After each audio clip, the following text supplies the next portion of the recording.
Hi. Hello, hello. Welcome to Monday Night Shadowrun. Boy, has it been... Alright, look, honestly, a weekend of some pretty high. Very good, lovely times, and a couple of downsides, that's for sure. Poor Jimbles is highly emotional, and if something goes wrong in particular spheres, he will need a bit of time to recover, but luckily he did, and, well, Saturday day was pretty excellent. Sunday was pretty great, especially Sunday evening. Some lovely time on our Professor Jimbles' stream hang Discord. And coming in today, where we had a regular day of not much work, but I did some reading for the qualifications I'm trying to get for free. Hell yeah. And I did some exercise, which always feels fantastic. You know, there are benefits to it. It's not very impressive, but it feels good. Yeah. And a nice long shower. I also did a little bit of extra work. Oh, Luxy, big tease. I've got some good things in the week ahead coming up. Not just an in-laws wedding on Friday, which means a day off work. And I mean, there are upsides and downsides, but hey, you know, at least one free meal. On Sunday, I did get to see Willow and Cleric Bard in person, and that's been great because it's been a little bit too long. And Willow brought one of her swords, and swords are magical, I gotta tell you. Just holding one feels incredible. I had a baby K in one hand, and I had a sword in my left hand, and it was fucking great. I'm not left-handed. I would have liked to put it in my right hand, but I didn't want to shuffle the baby in it. Whatever. Sort it out. Also, hey, Saturn, thanks for following. So, like, honestly, pretty good overall, even if there were a few down points. A very lovely weekend, and I'm very glad to have that continue over the next little while. And going into, like, next week, we have Easter. Thanks, Jesus. So, a couple of days off, and I'll appreciate that. Maybe get a bit more rest than the last long weekend that I spent sick the whole time. Fucking awful. One other thing I did that I'm quite proud of, and I will be letting other people know pretty soon. Yes, it's not even public knowledge yet. I intend to do a bit more work on my Fenno game / pitch. And it is just like a pitch at the moment. Though there is a hilarious little story that I'd like to show you. Oh, you're opening a file up there. Anyway, first thing I did... Yeah. I did some formatting. I did a little bit of work. I got them all sorted.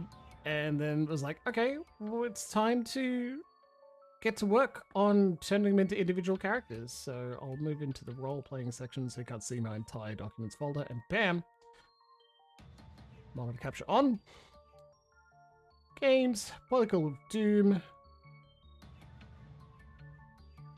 And I've started to lay out each individual character there. And we've set up the character sheet and how they're supposed to look. They're not quite ready yet, but I wanted to put the blurb, or at least most of the blurb, on the first page, the title page, and just have reference to what it is, character name, the concept, and quote. When you're choosing a character, you only get to see the first page. It's a short page, and everything else is underneath, like backstory, 3 points roughly, the relationships table. Now, you'll notice that number 9, because it's a 10-player LARP, there's supposed to be 10 characters, of course. You may notice that number 9 is blank, because there was a second half to this. I'm getting organized, and I feel like it's an MVP status, minimum viable product, as in... They don't have backstories, but everyone's got a goal and a concept. Everyone's got 2 goals, 2 fears, and a concept, so that's enough to run it. A bad game, a bad LARP, but it's still possible. I've created 9 characters. Not 10. I'm fucking missing one entirely. Just somehow I pitched up lyrics plus 8 additional people, and that makes 10. No. Fucking hilarious error. So I am no longer in minimum viable product state because I need to create a whole new other character, but thankfully Violet has given me a really, really fucking great idea that I immediately said, I think I'll have to turn it over in my head for a while and see how it turns out. And I'm sold immediately. Jesus, it's great. Yeah, right? He's a seat maker. I imagine you're like, if you consider just running with 9, like, yeah, possible. It certainly works, but I've got another idea that's not entirely my idea. And I'll turn that into a concept and then get the goals and fears and then start doing backstories for everyone. Once the backstories are in... Didn't get a dog with a human arm where its mouth would be!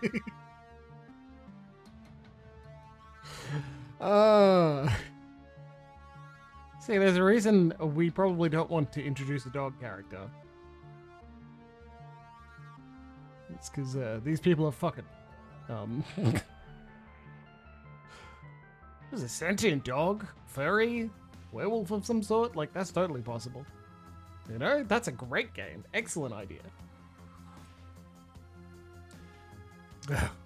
It's a good joke. So I am very happy that I will work on this. Once I put in like brief ideas of their backstories, I'll be letting everyone know on my lovely, lovely Professor Jimbles Discord server. Oh, they all terrible? I'll be asking for like feedback. It's just a OneDrive location. I'll post a link to the characters. I'll leave track changes on, and I'll keep a copy elsewhere, just in case someone gets fucky. And then bam, baby. We get some editing from a team. Be incredible. Which is a great idea, given I've run a few labs, I've written for several, I've helped edit and assisted other people for the writer wranglers, but I know I'm not as good a GM as I am a player, because it's much easier to be ridiculous and in character really intensely when you don't have to remember initiative order or something similar. So like, that'll be the next go. But I can have good ideas. You know, I'm not lacking confidence in the fact that this will be a fun game. So yeah, that's what's been on my mind.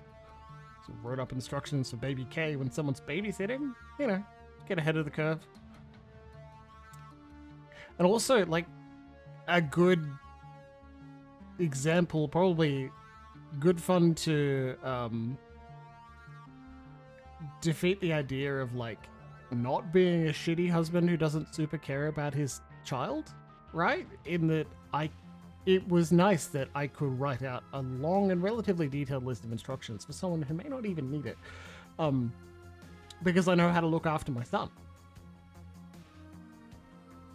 Years ago, I read this like brief tweet where someone said their dad was at work in the 90s, and their colleagues were like, "Why?"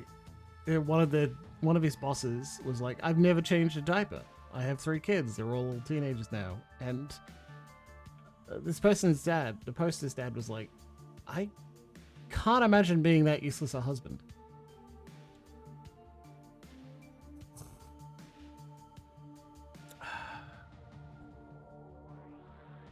Oh, fucking goddamn it. Quoting from the internet. Don't make me get prescriptive about it, and I'll Google to see what's an appropriate term, whether they both are. Hey, Violets. My son will be older. Mobile when Fenno comes. Yeah, that's true.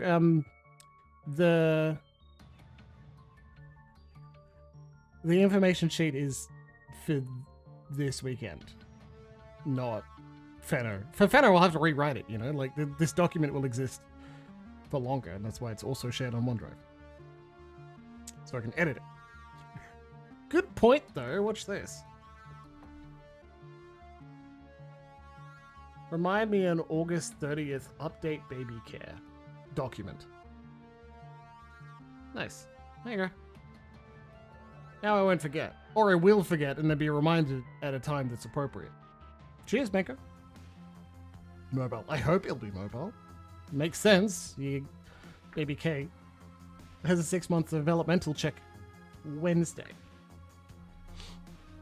So that's when I'll say, fuck, that's a big baby.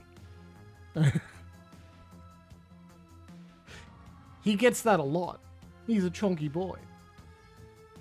Hell yeah, man. Hell fucking yeah.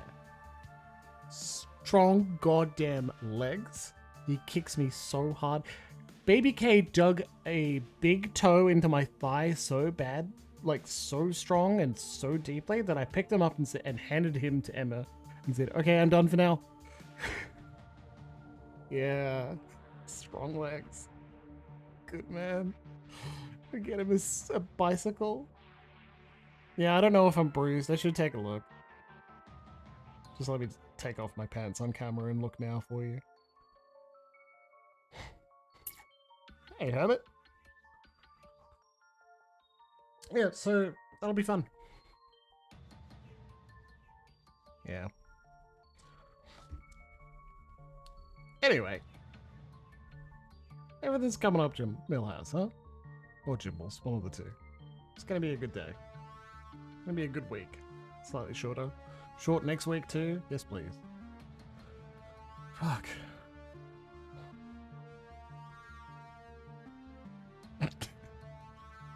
I heard you coming. I knew you needed it. Yeah. So good. I have to book an ITL and a SIAM exam to get qualified, and I need to do some study for both of those. And then think about whether I am cheating on them, and if I am, how, because they are in fact proctored, so there will be someone watching me. So if I'm going to cheat, it's going to be in a really interesting and intelligent way. Proctoring software will be like, I'm going to get access to your entire computer, you piece of shit. But also, I'm not a Mark, so what I could do is run it in a VM.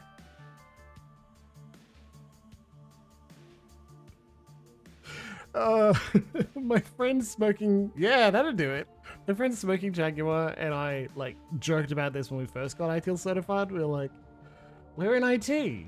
Finding these sort of ridiculous solutions is exactly what we do, because we worked on the service test together, right? To Stolas, exactly. Violet, how dare you? The world's greatest lover boy will not stand for this slander. Good job, Loxy. That's great. We have shit talked for a good long time and it has been highly enjoyable, but who would love to play some Shadowrun Dragonfall? It's me!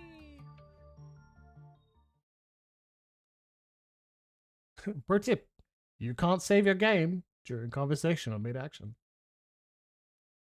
Yeah, I bet, right? Exactly. Wait, what do you think about this beautiful thing that could go wrong, but it also could go very right? I'm in. What happened last session? Like, what happened on Shadowrun? We left Seattle, pretty sure it was Seattle, to go join, after a job goes wrong, unspecified, to join our friend.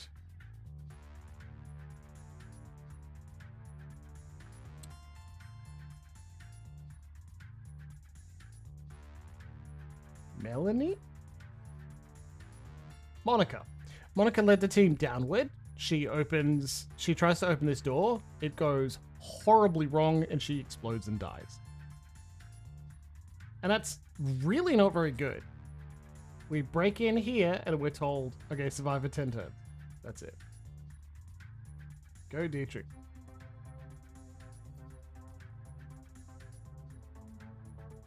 I think that's why custom campaigns exist. Okay. Well, honestly, around that is a lot of, here's a tutorial on how to play Shadowrun. I'm like, okay, cool, that's pretty important. I do need to know how to play Shadowrun, thank you. Wait, is there a wait button? Is there a wait button?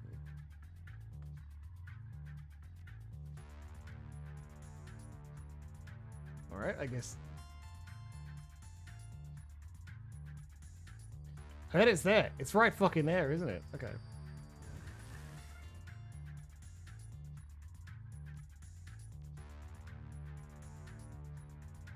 Oh. No, that didn't seem to do anything.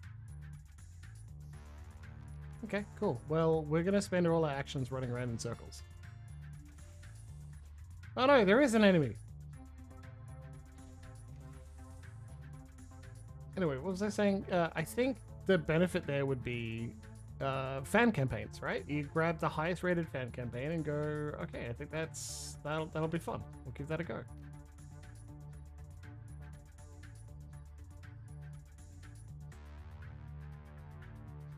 God, Monday nights, huh?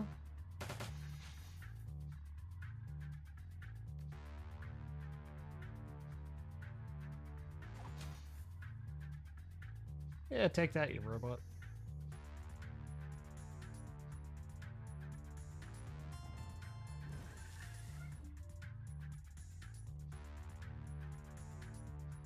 Oh yeah, I sure did. Hold on. Boot up Steam. You want Hong Kong because it's the best interpretation of the rules. We open up the workshop. And I go show you my monitor capture. I go top rated all time. There's nothing embarrassing there. Cool. Bam! The Caldecott Caper.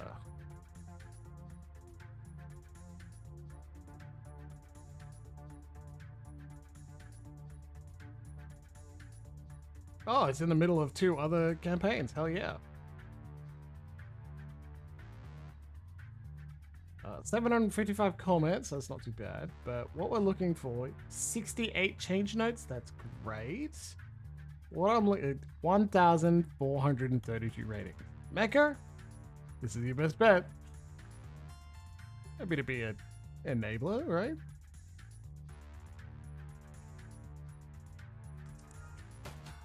Hey!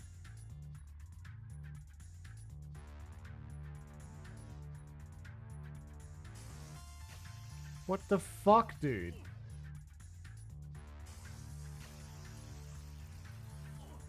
Did you see that? The goddamn wind dancer turned on me immediately.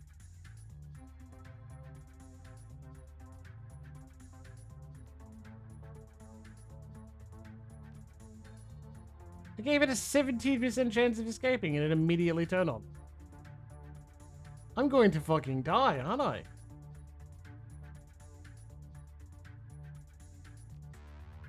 Oh god.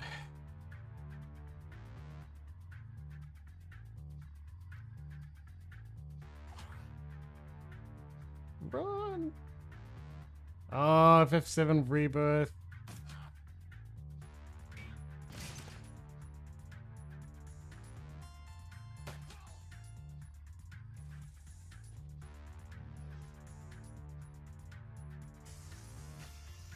I can't believe this.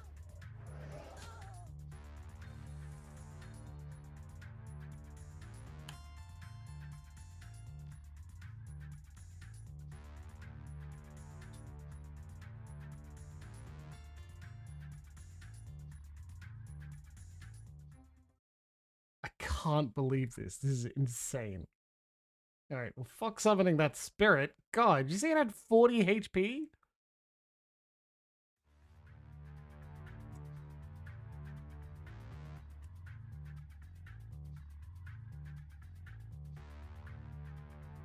That's not cover. That's not actually cover.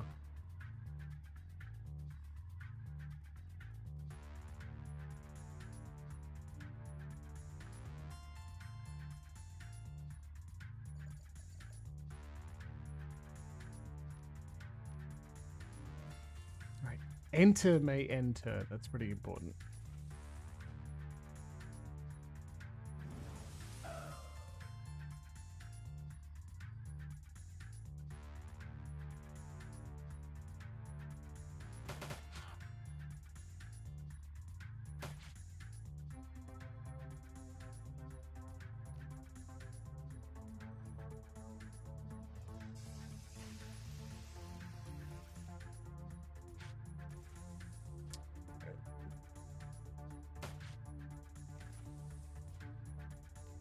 Coming around from the side, they're trying to flank us.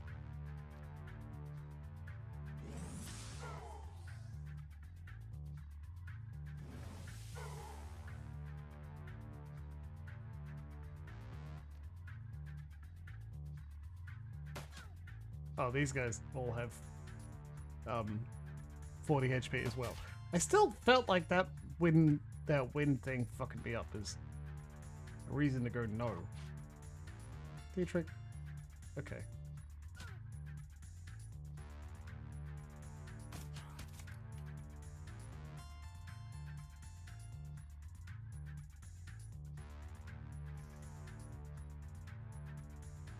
Oh, I'm not good at tactical games. I don't think I can sleep my way through this problem.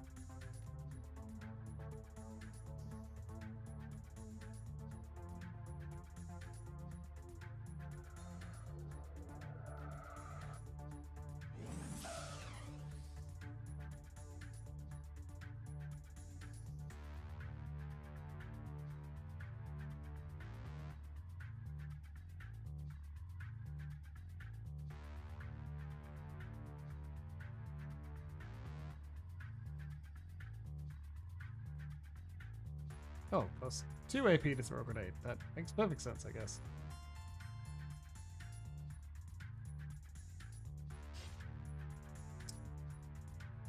Oh boy.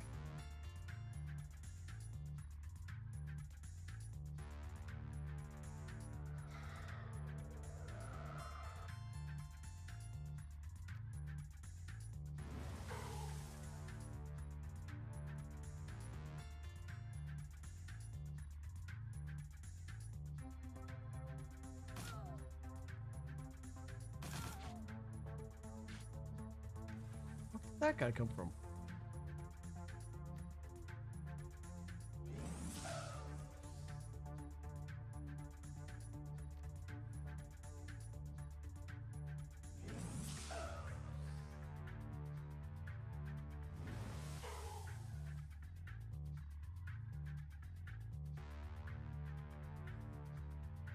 Swipe him. The figure loping towards you is big, even for an orc. The majority of his body is sheathed in a suit of heavy, overlapping plates. What you can see of his face looks raw and slick, like an old scar tissue stretched tight over his skull. He wears an expression of supreme confidence. Security captain. Alright, friends, playtime's over. All you Shadowrunners are the same, skulking, sneaking, steal a vase or two from the museum, no harm. Maybe I'd let you scamper away into the night. But it's too late for that sort of generosity. Visitors aren't welcome down here. The gaping maw of the minigun jerks upward, an impatient gesture, loaded with malice. Drop your weapons and surrender. It's military-grade armor he's wearing, Pendrelin, hardened against small arms fire. We'll have a tough time getting through it. I'm less concerned about the armor than I am about a minigun. Those things can tear a man in half. What the fuck is with this voice? You have 3 seconds before you open those. Step out of here and surrender, and I promise I'll make this easy. How about you drop your enormous gun and step over here instead? Funny. You're a funny guy. The orc's gauntleted fist tightens and you hear the distinctive whir of his vindicated motors spinning up to speed. The barrels begin to blur as he wheels the weapon to face you. Swipe him. Swipe him better. Good job.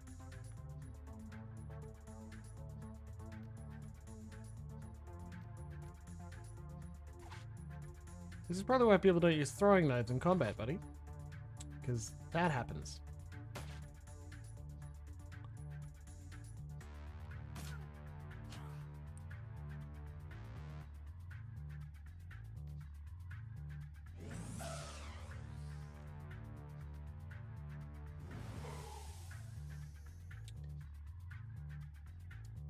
Don't ask the dumb question, Mako.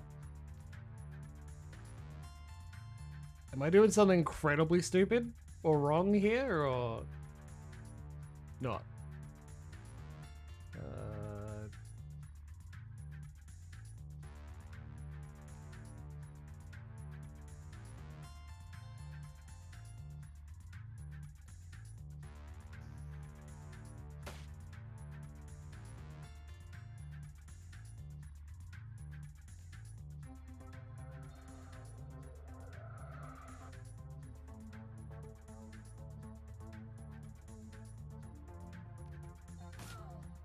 Hey, you're not allowed to heal yourself. That's my trick.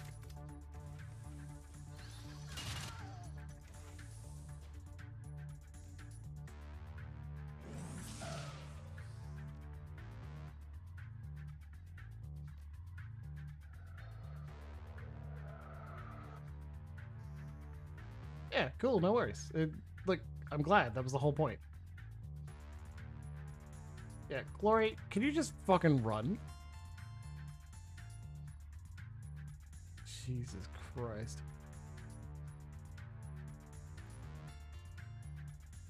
Plus 3 rounds. Great. Yes. Oh, they gotta stay within. Okay, fine. Fine with me. Great. Great.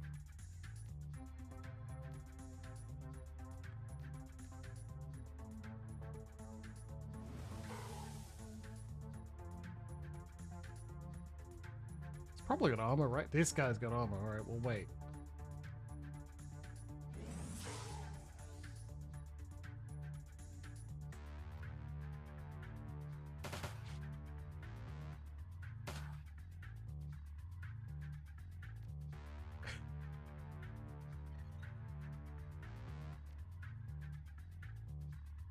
No, you need healing. Oh, you can't. Okay, well, she can heal.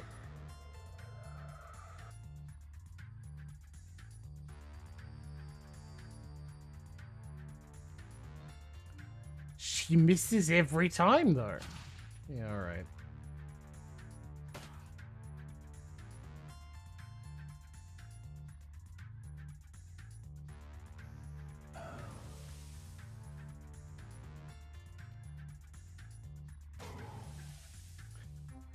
This is fine, right? 80 HP? That's fine.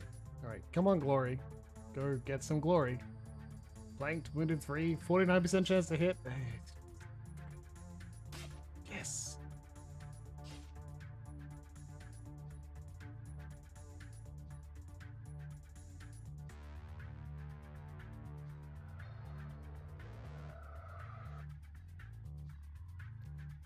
Chance to hit.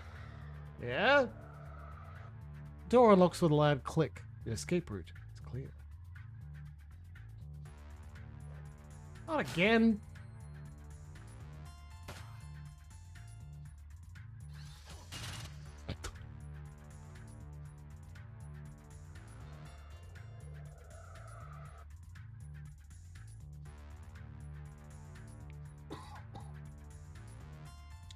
Hand raises. Swipe. 68% chance.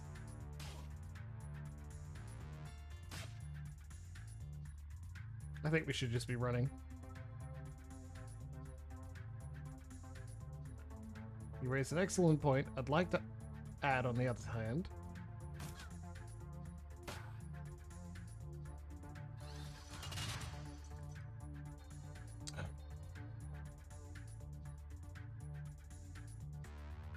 Heal with the...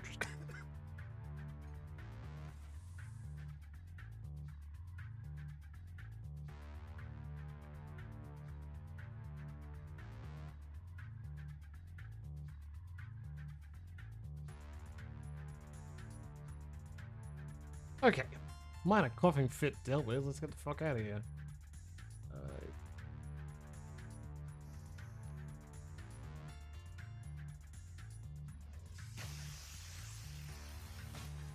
Being flanked and blocked.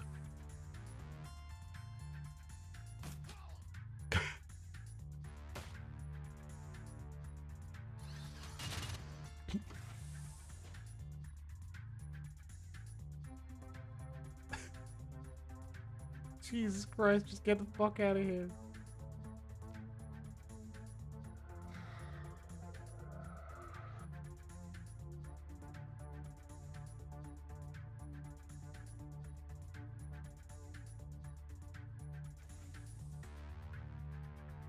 Oh god, there are a lot of them here. There are a lot of enemies. This is fine. It's fine. Don't worry about it.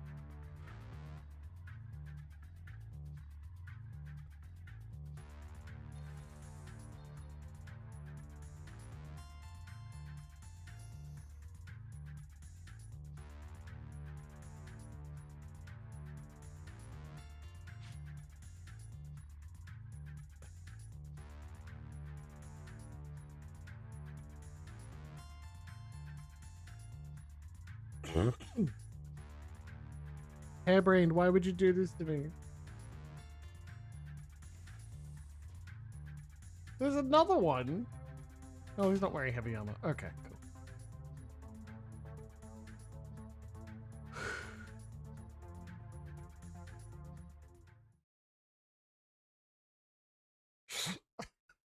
cool. Coughing wise, yeah, I'm not sure why there's a tickle right here.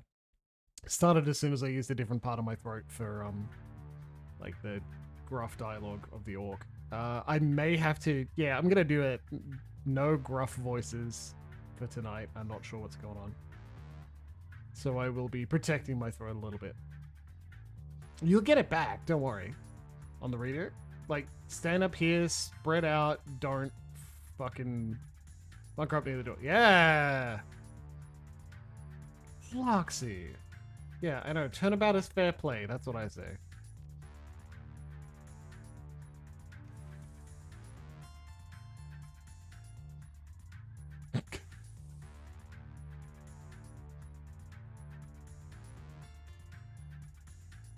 Can you get into that corner? Is that it? No. Okay.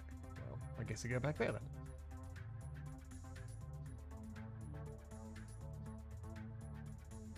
Do you want to give Dietrich a turn, or are you just going to stay there?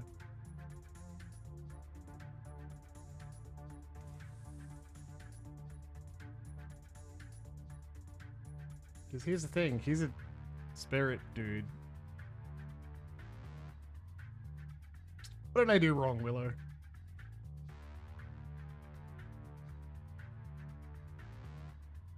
I didn't keep the team alive. That is true, right?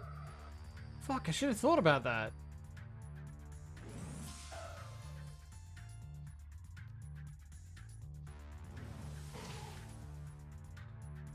Silheck calling me out too? Jeez. What did I do? What did I do to deserve such treatment? Explicitly welcome it. That's what. Oh, of course. I thought all the healing spells I was casting were to deal damage. Fuck him up. Yeah, this is... Could have just walked away. No. Yeah, why not? Yay! Yeah, like, I think they're really using all of their leg.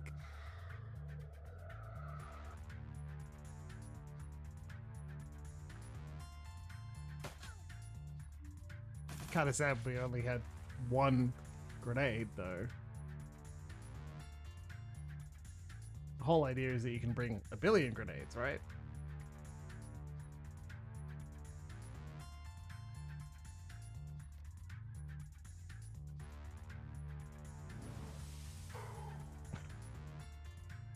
He hasn't even had his opening dialogue yet. We're just immediately shooting him. Be blocked. That's magic. Sight locked.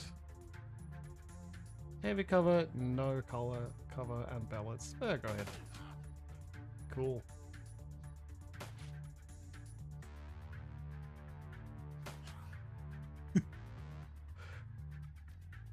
Really flanked though? I don't think he's flanked. That just doesn't seem right to me.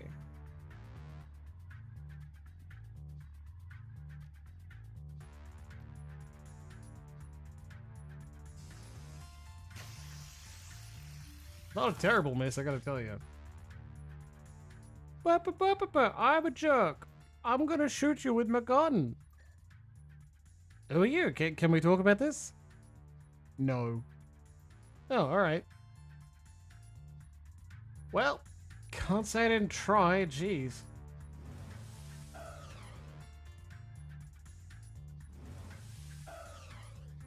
Alright. I know you're trying, and that's why I'm not mad.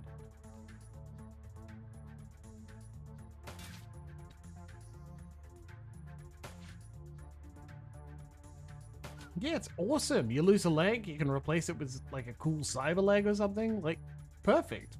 Why would you be sad about it at all?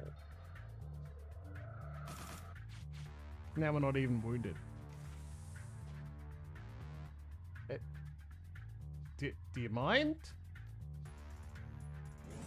I wanted to get through that door, you piece of shit. Yeah, I guess you weren't born in a barn, were you? You're like, oh yeah, I can just open the door and shut it behind me. What if you didn't, man? What if you left it open for the poor, terrified people who just like to live through the evening? You know, steal a few things, just a regular... Oh.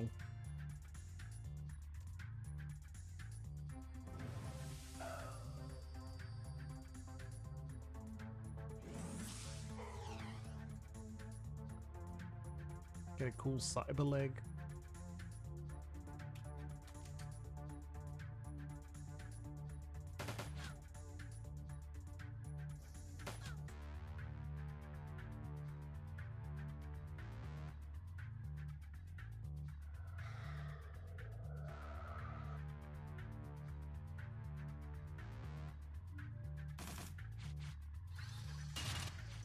Okay, well, we figured it out. The secret is, hey, use cover.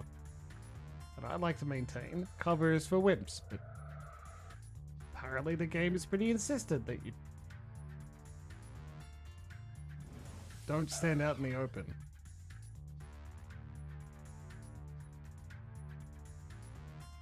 Sorry, did you say pierces up 2 armor, huh? Get him! Oh.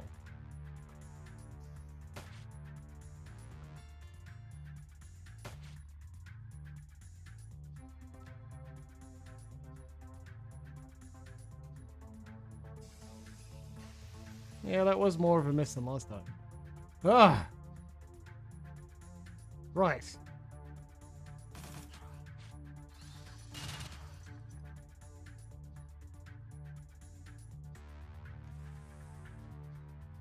Yeah, so long, suckers!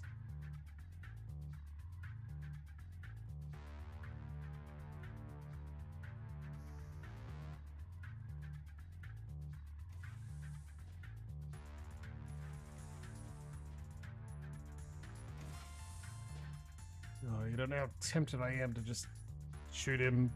Fucking goddamn it. Alright. I thought the game was being nice. We had so many trauma kits just like going off whenever everyone died, and like, oh, maybe you have an unlimited number. It just expects you to survive. No, it killed us. It killed me real easy. Tiger rises from her corpse-strewn perch at your approach. From the look on her face, it's obvious that she's already sized up the situation. I knew this was gonna happen. I fucking knew it. Monica didn't make it. We barely got out ourselves. Yes, Pendulin, I have eyes. I can see that. We can talk about this later. For now, we've got to get the hell out of here. It's only a matter of time before more of them comes pouring out of that exit. I get slapped aside of the van. Pile in, people. And Pendulin, when we get back to the Creed's Bazaar, we're going to have a little talk. Yeah, pretty good, Lord. Who tacks most of the information on not 18 and 20? Well, I agreed, Willow. You're highly lovable, but like, why are you bragging? Just bragging into chat. Jeez. Hey, everyone. I'm loved. The Cruise Bazaar. Kreuzberg, home to nearly 500,000 people, and until very recently, Monica Schaefer. Once a melting pot of cultural diversity, it's now a chaotic mess of wealth and poverty, crime and commerce, anarchy and control. It's also home to your own little slice of Berlin, a neighborhood that all locals call the Cruise Bazaar, a safe port in the eye of a storm. The ride back to the Cruise Bazaar is quiet. No one is in a talking mood. As the van veers past potholes and garbage piles, the glare of the streetlights and neon signs plays across your window, painting the world in a kaleidoscope of garish colors. Soon the van rounds a corner and skids to a halt in the narrow, crumbling alley. This is as far as Berlin's chaotic streets will take you. A team wordlessly debarks the vehicle and climbs down to a disused section of the U-Bahn tunnel system, a well-kept secret, providing your team safe passage into the Kreuz Bazaar. Your safe house waits on the other side. The Babylon Project. Probably watched Babylon 5, huh? Let's get inside. Can't happen soon enough, love. The sooner we're in, the sooner I can get drunk.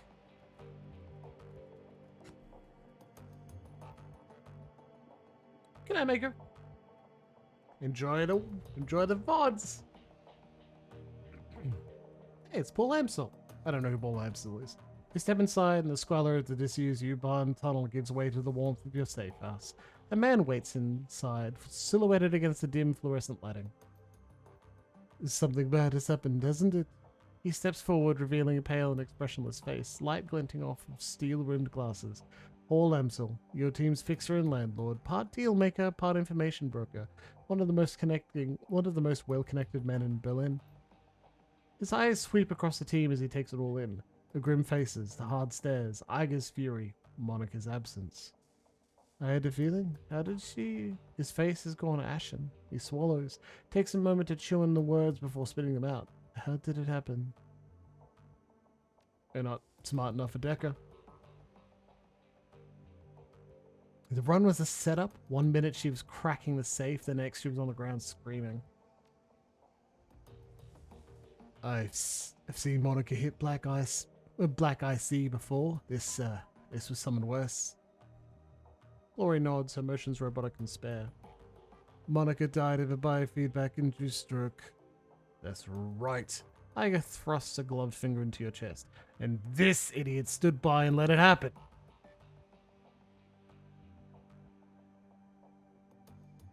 That's bullshit, Iger. You weren't even in the room. No, I wasn't there, and that's exactly the problem. If I'd been in your place, Monica would still be alive and with us. Instead, I left her with you, and now my friend is a corpse in a basement. Look, Iger. Pendulum's right. You weren't stuck in the basement with us. You don't know how things went down in there. Said it was all a favor and shut it down, okay? Shut it down? Fuck that. Iger turns to face Dietrich. She towers over him, but he stands his ground. I respect you, Dietrich. You know that. But you don't have my training. None of you have. Monica was good. She was the best, right? But she was also overconfident. She treated the job like it was a game. Do that long enough, and you're gonna get burned. Iger turns her focus back to you. If you'd have been paying attention, you'd have figured all this out on your own by now. You'd have known that Monica needed watching as much as that door. Enough, Iger. Amsel's voice is harsh, is hoarse, his expression blank. Enough. Iger pushes ahead, heedless of the interruption. Her voice remains measured, but there's fire in her eyes. How many seconds passed between Monica's first convulsion and a plug getting pulled? 4? 5? Do you know how much damage biofeedback can do to a Decker's brain in 5 seconds? Iger, I don't... You don't have to answer that. Of course you know.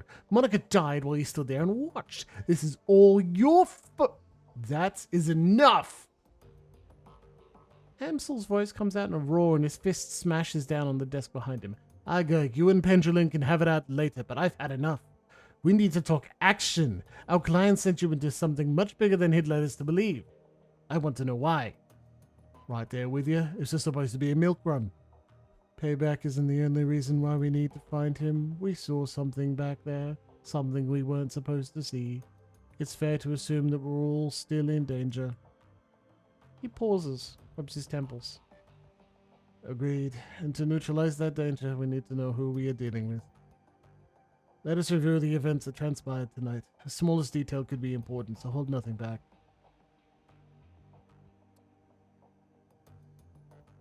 The estate was just a front for whatever was going on in the basement. Amsel nods. That much is clear. Wasn't a minor enterprise either. That facility took some serious funds to build. And time. There was more to it than we saw. Places like that don't spring up overnight. And all in secret. The owners, whoever they may be, were none too pleased by your escape, I'm sure. What else did you find? After everything went to hell, we were confronted by an orc in military-grade armor.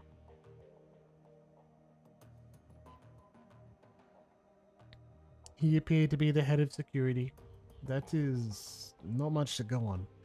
Do any details about this orc come to mind? Any distinguishing features that I could look into? He was an older guy for one. From the sound of his voice, I'm guessing mid to late 40s. Pretty old for a geezer orc. And he's had skid grafts. Most of his face looked like replacement material. If the grafts came from a legitimate hospital, there may be medical records. That is something. I'll see what I can find out. Did you note anything else during the run that may be of value? Monica lived long enough to say name. Feuerschwinge. She fought hard to tell us. It must be important. Amsel seems taken aback. He pauses for a moment before responding. The fire wing. This is unexpected. You'll have to forgive me. This one brings back many unpleasant memories. Glory raises an eyebrow. The fire wing? The most terrible of the great dragons. There are those who would disagree, but they never experienced the terror of living in her shadow. He glances at Glory. You're far too young to remember her, of course, but for Germans of my generation, the name Feuerschwinge is synonymous with chaos, destruction, and death. The dragons of today are subtle creatures, full of patience and guile. Feuerschwinge was not. After her awakening, she went on a 4-month rampage that claimed tens of thousands of lives. Amstel takes a deep breath. Slowly he releases it. There's a haunted look in his eyes. Those were dark days. Countless men, women, and children were slaughtered, roasted alive in their homes by a creature of legend. No hope for salvation, no end in sight. It was a horror that you cannot begin to understand. What stopped her? I can't imagine that a rampaging dragon would just go away on its own. Eventually, the fire wings brought down by a man named Dr. Adrian Vauclair. Well, with the help of the Luftwaffe, of course, but it was experimental weapons designed by Dr. Vauclair that finally pierced her hide. She fell in a hail of bullets and rocket fire and crashed down somewhere in the radioactive wasteland, the SOX. This event was called the Dragonfall. They said the thing! Pack it up, everyone! Time to go home. Safe at last from the dragon's wrath, Germany celebrated Vauclair as the hero. Our own Siegfried and modern-day dragon slayer. My own family practically worshipped the man.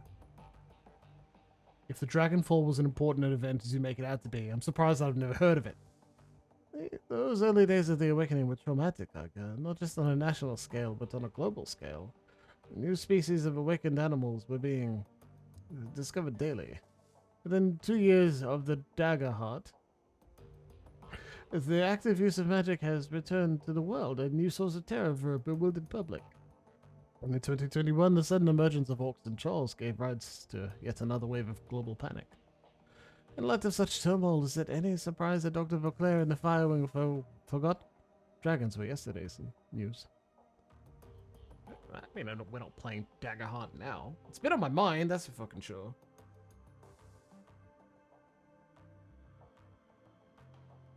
I watched a video about it. Some YouTube GM person. I'm sure he's good in his own right, and he writes decent stuff and probably runs enjoyable games, even if all of his thumbnails are well and truly clickbait. Bucker got a few things wrong that I knew just from watching the crit roll summaries. Confidence immediately destroyed in his work. That sucks. Sorry, dude. There's no reason to have them as the abilities as cards. Yes, there is. You swap them out. You have 5 as a maximum. You swap them out. You build a small deck in front of you. Anyway. Again, he rubs his temples. Again, all of this happened decades ago. To the best of my knowledge, the story of the Feuerschwinge is a bit of historical trivia and nothing more. Alright, so Monica spent a dying breath trying to tell us about a long-dead dragon. Iga sweeps her eyes across the group, searching for a glimmer of insight. Finally, she gives up. Any ideas as to why? Ansel's voice trembles with frustration. No, it doesn't make any more sense to me than it does to you. That the Dragonfall is ancient history. Feuerschwinge has been dead and gone for 42 years. But there's one thing that I do know. Whatever Monica saw, whatever she was trying to tell us, it was important. Visibly struggles to calm himself, takes a deep breath, and slowly releases it. I will look into this, and I will find answers. In the meantime, did you turn up anything else of value? That's all we got. That's not much. Amsel nods, his face is drawn and haggard. It is thin, I agree. A basement, a middle-aged orc with skin grafts, and a long-forgotten world event. You haven't said a thing about a client yet, Paul. Are you holding out on us? Amsel shakes his head wearily. No, Pendrelin, I'm not holding out. I'm tired, and I'm frustrated, and I already miss Monica. He takes a moment. I did not think to mention our employer because I did not set up the job. Monica did. His face reddens. I warned her. I told her not to take this run, but she assured me it would be a cakewalk. Monica was approached recently by a man who calls himself Green Winters. He used to be a prominent activist in the F-State political scene. I never liked the man, and I certainly never trusted him. But Monica, she would do anything for her cause, anything for the Flux State. He sighs. Winters swore that the data he was after was crucial to ensuring the future stability of the Flux. But that's all it took. And that's all it took.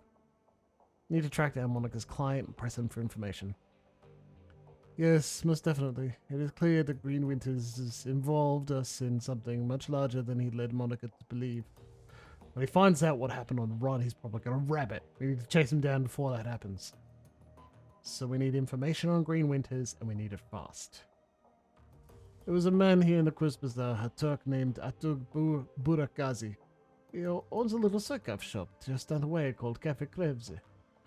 This man is also a purveyor of information. I've done business with him from time to time.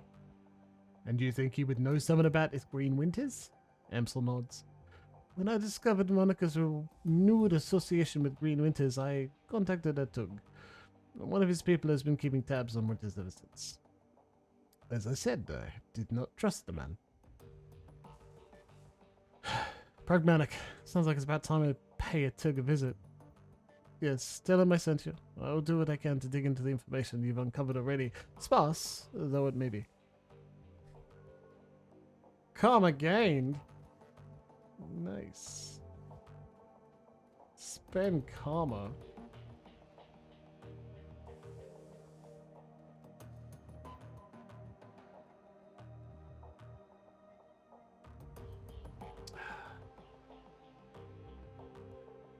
Willpower, spellcasting.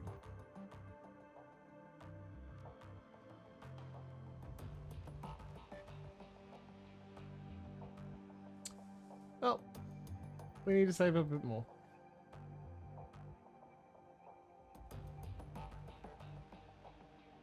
Looking for a highlight everything button, can't see it. Anyway.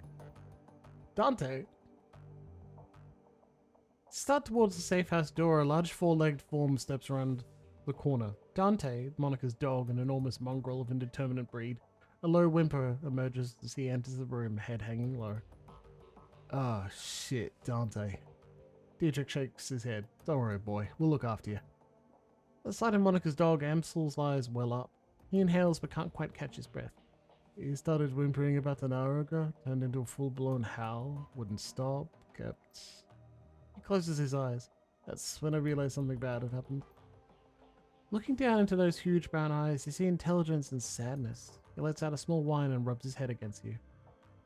Well, was scratching behind the ears. Dante leans into you and looks up mournfully, pressing his ribs against your leg. Guess the dog's going with you, Pendulin. Amsel takes a ragged breath and releases it. Then a slow, melancholy smile plays across his face. Well, perhaps a part of Monica lives on in Dante. Return to the safe house when you finish with the dog, my friend. With a little luck, he could help us locate Green Winters, and we can get to the bottom of this, he says at the floor. And now, I think we should all take a moment. His lips tighten. For Monica.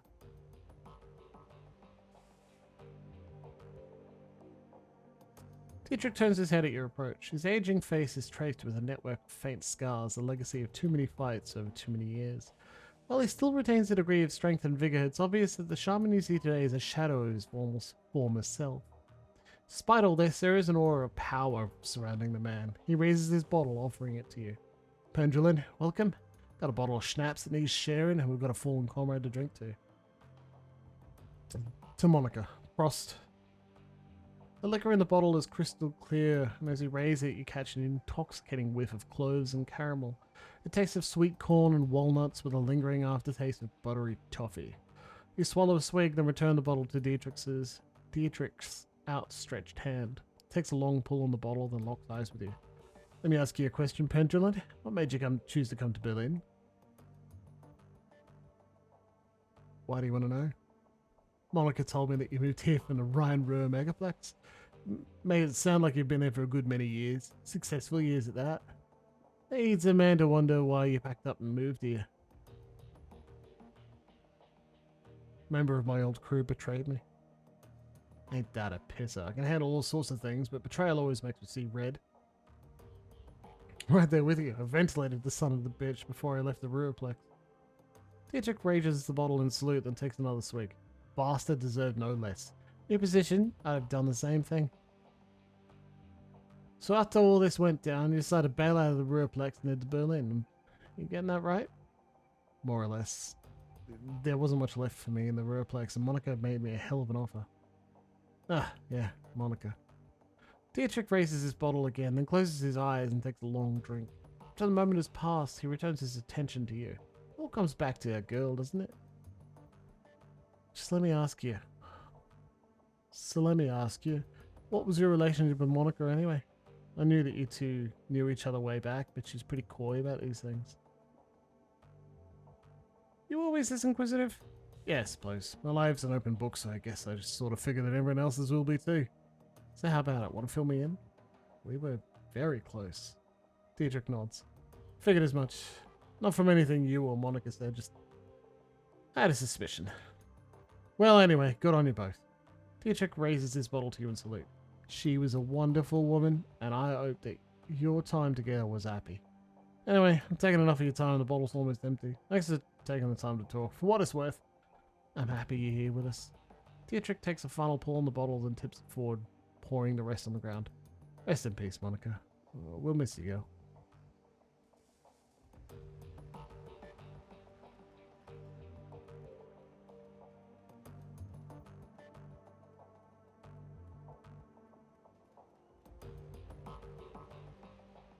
Glory is beautiful in a waifish sort of way. Her features are almost elvish in their delicacy, but there's something cold about her that you find slightly unsettling. What's more unsettling is her chrome. Glory is rocking a heavy load out of cyberware from head to toe. She looks to be composed of more of plastic and metal than she is of skin and bone.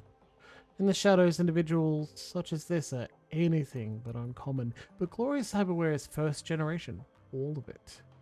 Bulky, invasive, practically museum pieces, this chrome was obsolete well before she was born. Well, hey, Cleric. Pendrelin. Glory shifts her gaze to you, but her expression is as cool and as placid as always. Can I help you? Well, astral perception, fuck yeah. Without shifting your attention away from Glory, you allow your consciousness to partially slip into the astral plane. As your third eye opens to the hidden world around you, you feel the familiar tingle of dormant senses awakening. The room that you're standing in slowly shifts to match its true nature, a lifeless expanse of grey, ugly and cold. Your own body, however, explodes into a swirling chaos of scintillating colour. As the astral plane shimmers into view, you focus on Glory. You can still see her with her corporeal vision, her delicate frame, the bulky cyberware that breaks her silhouette, the faraway look in her eyes. But laid over the top of her physical body there is a slight shimmer. Her aura, damaged though it may be. The chrome that Glory is sporting has really done a number on her. Whatever she may have been before she went under the knife, her aura is now reminiscent of the room she's standing in. A cold, dead thing, mockingly sculpted into a facsimile of life. Somewhere within that mutilated aura, a shred of humanity waits, but finding it isn't going to be easy. Suddenly, Glory's body language changes. The look on her face is somewhere between suspicion and alarm. I've got something in my teeth, you're staring. With an aura this shredded by cyberware and surgery, it's going to take a minute to gather any useful information. I didn't want to say anything, but yeah, did you have a salad for lunch? I can't be sure, but it looks like kale. You're playing with me. I don't like to be played with. Glory stares at you for a hard second, then turns her head away. With a quick bird-like movement, she thrusts a finger into her mouth and rubs her teeth vigorously. Did I get it? As Glory speaks, you continue to focus, sifting through the void left by her vintage chrome to find the tatters of her original essence. Finally, you catch a glimpse of colour, a flash of her true self, and behind it, something else. In a reflexive panic, your third eye slams shut. The hidden world of the astral plane disappears from view, but an after-image of what you saw remains, twisting in your mind. Glory is, or was, magically active. The shred of her essence that flitted past your vision left you sure of it. What's more, you wagered that she had real power once, terrifying power, of a sort that you can only guess at. All of this was surprising, but it was what you saw behind her aura that chilled you to the core. It was something connected to Glory's essence, a metaphysical tether stitched into the fabric of her soul. It reminded you of a leash. You can't say for sure what was holding the other end, but whatever it was enormous and ancient and cruel. You can't shake the feeling that, as you looked into it, it stared back at you. Trembling, you find yourself in the mundane world. Glory is still staring at you, her neutral expression ever so slightly tinged with annoyance. Hey, Glory, how you holding up? Don't worry about me. I'm solid. If you say you're good, you're good. I trust you. Gloria's expression remains neutral, but she grants you a barely perceptible nod. Any thoughts on what we should do next? Find our missing client, extract some answers. Beyond that, find another Decker. Monica won't be easy to replace. Best start looking now. I have a question for you, Glory, of the personal kind. I'm not big on sharing sport. Personal reasons. You understand, I'm sure. The edge in her voice tells you that she's not interested in continuing this conversation. Of course, we all have our secrets, but if you ever want to talk, I'm here.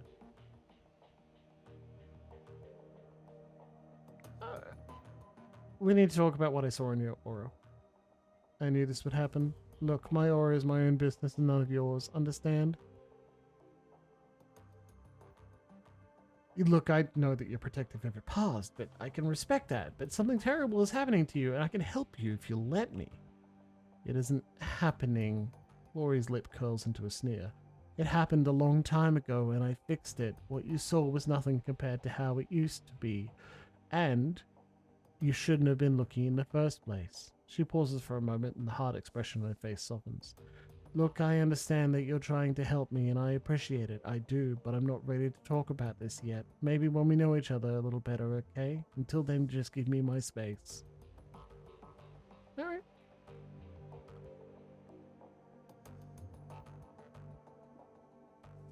I can glares at you. You can taste the bile in her stare. Clearly, she still blames you for Monica's death.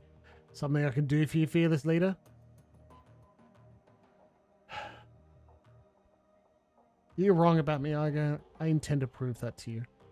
She stares at you for a moment, then looks away. Best of luck with that pendulum. Now, please leave me alone. As you wish. Well, alright, point made. Let's catch up with Paul, then get the hell out of here. Pendulum. Amsel peers at you apprehensively. His eyes are bloodshot, the expression grim. Did you get the information about Green Winters? No, not yet.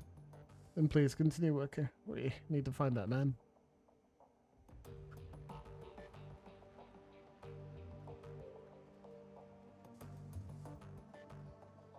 No fur beat the booter.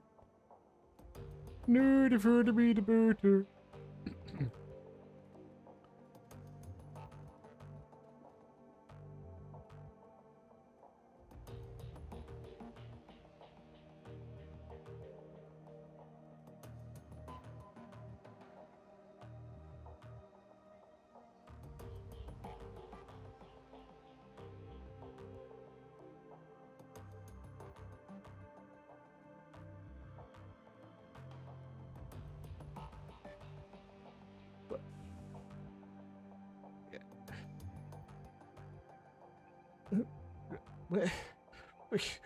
What?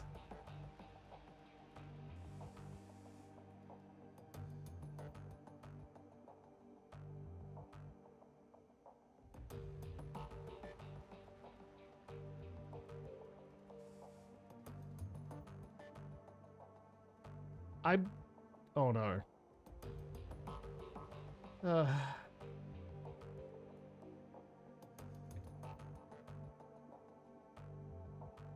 I'm trying to leave.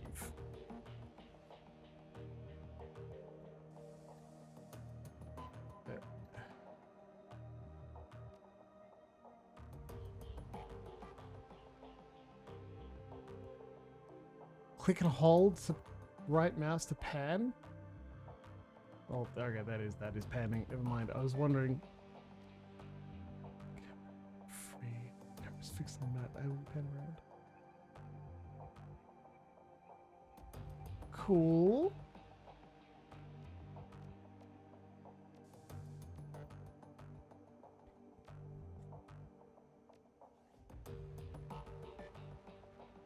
Oh, fucking hell. Okay, jeez.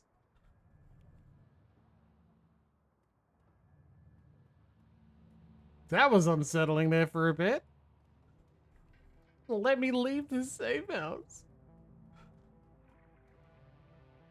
Dwarvish tech vendor smiles at you with practiced ease, her almond eyes twinkling with a glare from 1,000 trid screens. She speaks in a clipped, heavily accented German. Welcome to the dead heaven. Can I help you with something? I don't know what a German accent is.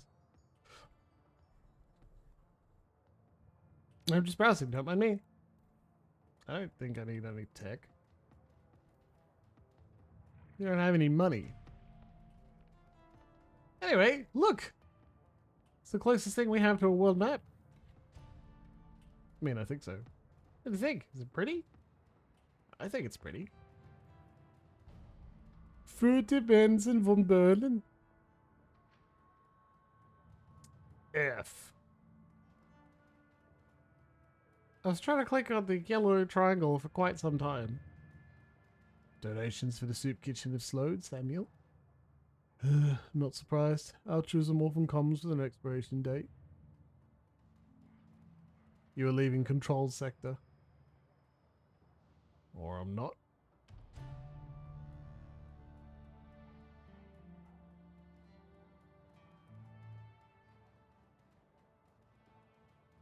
This is some pretty beautiful art though, right? Look at this. Cyberpunk as fuck. Dungeon punk. Well, no. Simi, warming herself in the dim light of a dying street lamp, is a waif of a girl who looks far too worn for a year. The Mother Superior, she says there will be 7 for me to care for. I need to see them. I wasn't aware of any convent or church nearby. She's there when I close my eyes, and I'm Maria. She says I'm to be the governess to the children. Notice a chipjack poking out beneath the young woman's unruly hair. The vacant look in her eyes marks her as a likely BTL junkie, lost between reality and any number of better-than-life virtual construct. I need money to get back to them. Look, do you know Monica? Monica? Is she one of the sisters at the Abbey? No, wait, Monica. A flicker of recognition fights through the haze in the young woman's eyes. Yes, Monica, she's good to me, brings me food to eat and tea to drink. I'm afraid I have some bad news. Despite the woman's persistent delirium, she seems to glean meaning from your tone. She died? I'm sorry, she did. The girl grips her head with claw-like hands tugging at her hair as if she might pull out her brain and pull her brain out through her skull. I don't like this, but I can't switch it off. The girl's frail body shudders and her eyes grow large, but she does not sob. Instead, she smiles a sad smile, which looks to have been worn all too often. She will go to heaven, she told me. It is a place for good people and stillborn babies and childhood pets. And she was a good person. The girl begins to mumble to herself while fingering the hair that covers the jack in her head. I'm going to step away now.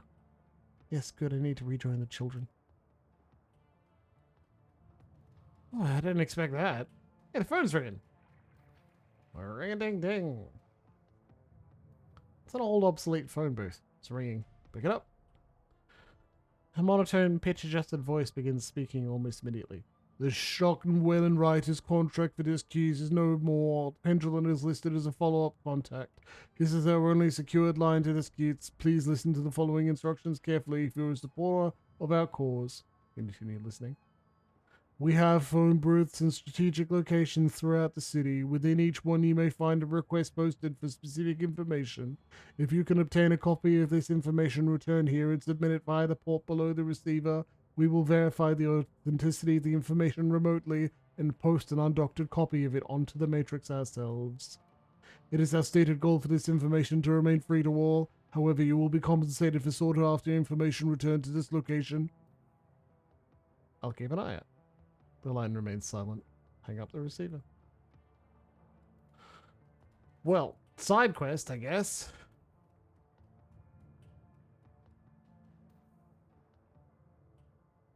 A bizarre monument towers before you. At the top of the pedestal, a form of an angel stands, its outstretched wings looming over the small park. But the material is strange and uneven, giving the statue a cold, Frankenstein-esque appearance.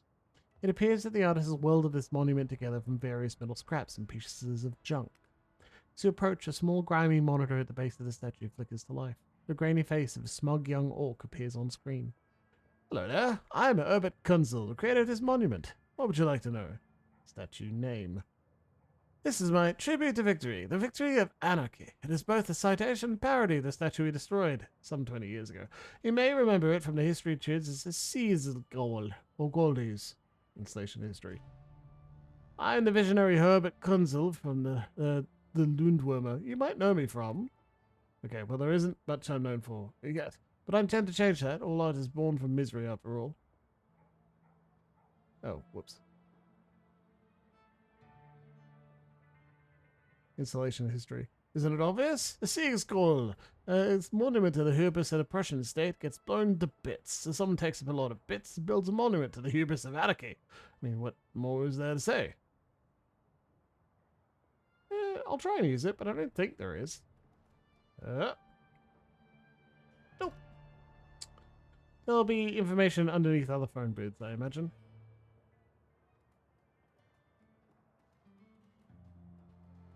Whisper Network's got to get the information out to the affinity groups. Oh, it's Simi again. The Pick Up the Fetch Quest phone booth. It's not a dig. Fetch quests are great with game design. Add just a little bit extra to keep your eye out. Makes people look at the background more. Spend a bit more time looking at things. Gets a little bit of extra experience that's optional. No one complains about a single fetch quest. Everyone complains about too many fetch quests. What's too many? So you approach the elf, you notice that he's in mid-conversation. His lips move rapidly and his voice comes out in a low, quiet tone. The glossy plastic shell of a high-grade comlink glints on his wrist. Listen in. Doing your best to look uninterested, you lean in slightly and strain your ears. You find that you can make out the doctor's end of the conversation. No, the price I'm quoting is more than fair. Well below market value, in fact. If you can't pay it, that's your problem. Yes, I know the price has gone up. This is a seller's market. Well, then you'll just have to go find the money or go without. I'm sorry, but I had to go. I have a patient. He presses a button on his comlink and looks up at you, a $1 million smile on his face. Sorry about the wait, my friend. Welcome to the Triage Cyber Clinic. He extends his hand to you. I'm Dr. Eusebio Esquivel. I am Dr. Eusebio Esquivel. And your name is?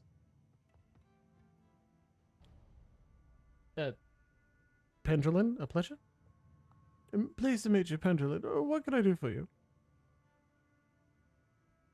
Too many bad fetch quests. Yeah, smaller number than too many decent fetch quests. I mean, like, define bad. My answer is, like, if you're killing a boar for no reason other than you need to kill a boar, yeah, I'd do it, right? Extra 6 HP. Data check. Yeah, not bad. Induction data check. Ooh, adds HP and quickness.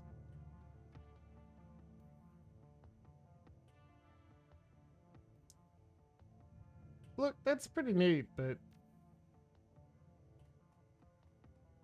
we cast spells. We don't want to lower our essence.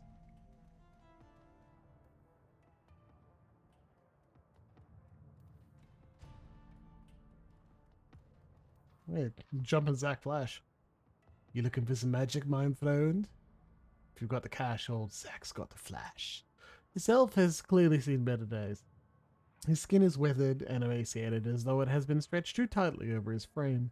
Track marks line the crooks of his arms, and dirty bandages wrap his knuckles.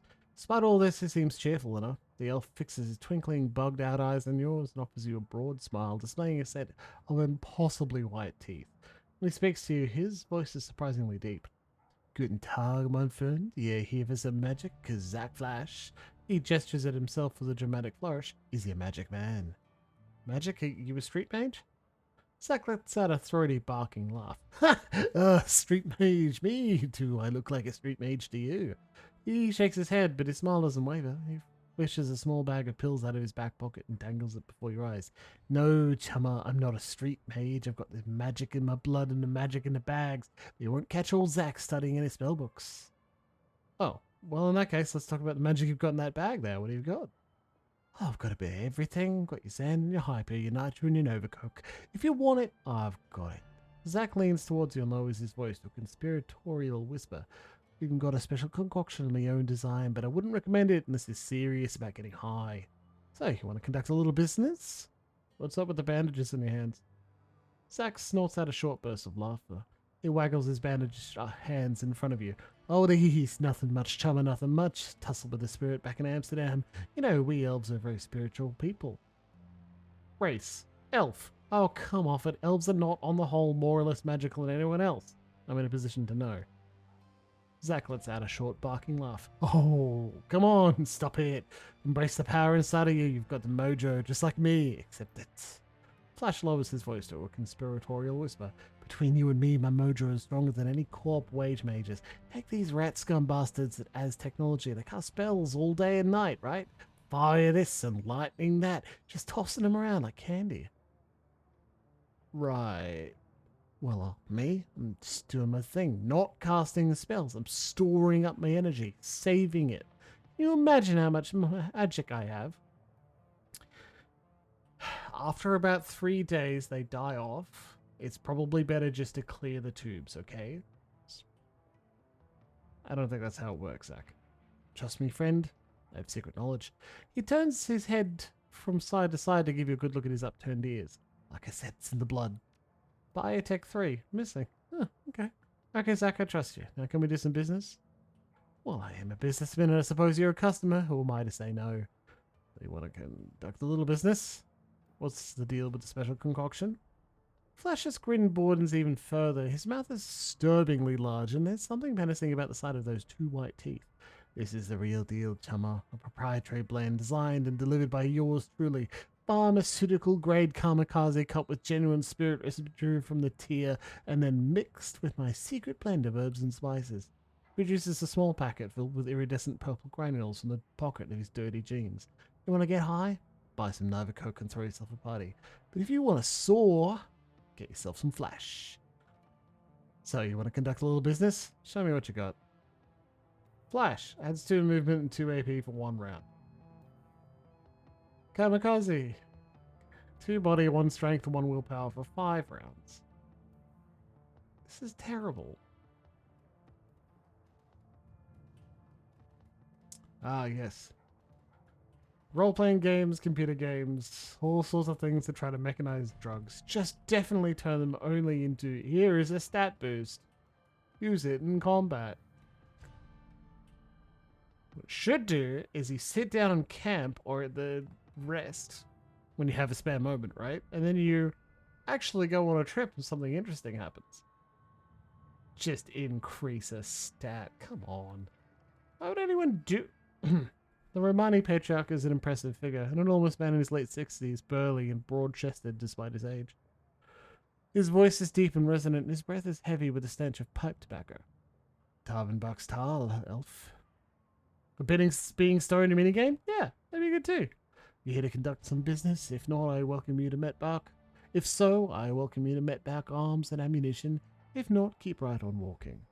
I have cash, I need weapons. Show me the goods.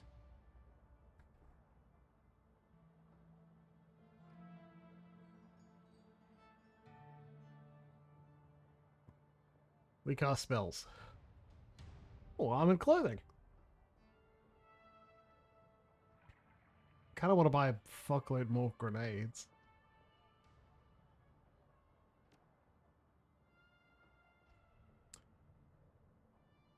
I'm here to buy. Care to tell me about your inventory? We have weapons from all across Europe. Ares, Seska, Fischetti, you name it. If it can be found on the continent, it can be acquired by Matback Arms. I don't conduct business with suppliers that I know nothing about. Talk to me about Metback Arms. And I don't discuss family matters with customers, let alone strangers. It's nothing personal, but the answer is no. Understood? Understood, Herr Metback. You show me respect. This is good. Metback nods his approval. Now, unless you'd like to take yours elsewhere, let's get back to business, eh? No business today. I'm leaving. Okay. Metback's face hardens. After a brief pause, he gives you a curt nod. Very well, gotcha. But if you come around again, you come with money and you come to buy, understand? He makes a showing motion with his hand, waving you away. Move along now. Za Devsla.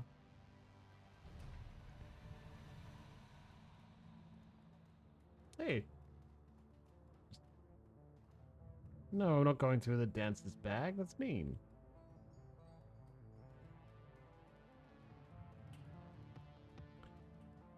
So the last time I tried to play this is essentially where I got to. I walked around, I talked to some people, and I was like, can't be bothered go finding the coffee shop. Which is there. That's funny. A pair of round eyes peer up at you from under the hood of a grime-smeared winter coat. You recognize him as David, one of the greatest bizarre street kids. If you had to guess, he'd place him in his mid-teens, so it's difficult to tell beneath the grime and acne marring his face. You've seen him following Monica around between runs, chasing her heels like a lost puppy. Sure, he seemed to have a soft spot for the kid. Oh, hoi, Pentrelin, have you seen Monica around? I've been looking all over for her. I'm afraid I have some bad news for you, kid. Kid blinks, a blank expression on his face. She's dead, isn't she? It was quick. She went peacefully. That's the most of us and most any of us could hope for. Yeah, look, I think I want to be alone right now. Sorry, David. Talismonger's shop? No, let's go check out the coffee shop. Make some progress in my save before break. Yeah, see, that's a good way to do it, Luxy. You do some foreshadowing. Everyone's high as balls. If you're gonna have fantasy drugs, have fantasy drugs. Like one of the favorite things I invented was Flip. It just swaps some of your sensory input so that you feel things that you are smelling. How does that work? Oh, it's weird. What do you mean? What's it like? It's hard to describe. You're on drugs. And that's fun. Oh, or the gas that switches your perception. It's magic. Of course it's magic. It switches your perception to somebody else also inhaling the gas. And if more than two people are inhaling it at once, it just shuffles them around. Why is that fun? A group of 5 or 6 or more people all inhale it together and then end up in an orgy, having essentially no idea, only guided by proprioception. That sounds awesome. The special today is a caramel soy gaff. Jan Goldschmidt? Hello, my friend! The voice that comes from the man in the chair is as enormous as its owner. A booming roar, dripping with unrestrained mirth. A fine day for soy gaff, yes? Yeah, it certainly is beautiful. From the back of the store, the voice of the shopkeep cuts you off. Don't mind the fool in the chair. He roars like a traumatized walrus, stewing all day in his own sweat. The man behind the bar glares at Goldschmidt, his upper lip curled in disgust. I tolerate him only because he takes his soy calf by the bucket. Goldschmidt responds with a raucous belly laugh. Apparently he finds the shopkeeper's insults to be hilarious. Ah, Atog, my friend, you are as quick-witted you are as quick-witted and sharp-tongued as ever. I bow to you. If you wouldn't mind, once again the shopkeep cuts in. To bow to me, you would have to first vacate your chair. Shopkeeper claps his hands together, clasping them in front of his chest. I shall summon a team of determined young men and an ox to assist with the task. With luck, you will be on your feet by nightfall. Goldschmidt smiles up at you, his small eyes glittering. And now for the senseless bickering. You've approached me for a reason. Yes, tell me, what can Jan Goldschmidt do for you? There's something bad is going to happen if he doesn't stop interrupting me. Oh, don't mind that dear too. Altug, yes, he's a peevish man, but his eye was not directed at you. Goldschmidt grins up at you from his overstuffed chair. I have the distinction of being the sole target of Altug's rage and derision. It is a badge that I delight in wearing. Why did you put up with those insults? Don't you have any pride? I put up with them because they amuse me. The fact that they amuse me infuriates my dear friend Altug, who in turn hurls more insults. Goldschmidt raises his soy calf cup in salute. And thus the cycle continues. It is 2 years now that I've been your customer, yes, Altug? 2 years of soy calf and strained patience, yes. And I remain happy, and Altug makes money. An ideal business relationship. That all sounds perfectly healthy. Take care, Jan. Goldschmidt gives you a deep nod, his jowls quivering. Until next time, my friend. Of course it's sex. Yeah, why not, right? Sex on drugs is great. All the time? No, you idiot. Excellent time to, like, have a break, reconnect with the actual self in your body, enjoy that appropriately, Once in a while, altered states are good fun, especially when you combine it with other things that are fun to do. But not driving. I'll take Burakazi. The man behind the counter looks right past you and at the dog following close behind. Dante, I'll fetch his water dish and perhaps a coffee for our friend here. Soykaf Black. The Turk looks disgusted. Very well, a Soykaf. He tisks to himself. What? I couldn't ask for a real one. Oh, sleepy Luxy. The man behind the counter has a broad smile and open demeanor of a classic Turkish street vendor. Well, I fucked up his voice, right? Welcome, honor defend him, welcome. And how can Burakazi serve you today? You would like a cup of coffee, perhaps? Coffee? As in real coffee, not soyka? Yes, for individuals of refined taste, I offer genuine bean coffee from my native Turkey. The cafe owner looks you in the eye. The tone of his voice grows low and serious. This is top shelf item, my friend, and not for the general public. Only for those few discerning connoisseurs who can properly appreciate it. I think I'm the sort who can appreciate it. Tell me about the Turkish coffee. It is hand-picked by my family in Turkey, a true delicacy of the sixth world. This was considered a luxury even before the awakening, when bean coffee was everywhere. Every street corner, they say. Ghazi leans in close, lowering his voice to a conspiratorial whisper. Long hours in the shop have perfumed his body with a commingled sense of coffee, incense, and applewood tobacco. Fucking hot, hey, yet nice. Trust me, if your coffee experience has been limited to Soykaf, you will not deny yourself this opportunity. You will see God. Alright, you sold me. How much? This is a specialty item delivered at some cost. I cannot part with it for less than 50 new yen a cup. Pay the man. Deal. Very good. Burakazi hands you a ceramic travel cup, which he then fills to the brim with dark, steaming liquid. The scent is intoxicating. Is there anything more that I can get you? Paul Amsel sends his regards. When he hears Amsel's name, the Turk's voice lower and his accent becomes less exaggerated. His eyes take on a knowing look. Ah, very good. Please express to her Amsel my appreciation of his patronage. If he needs any more of the catering jobs seen to in the future, I am always happy to provide.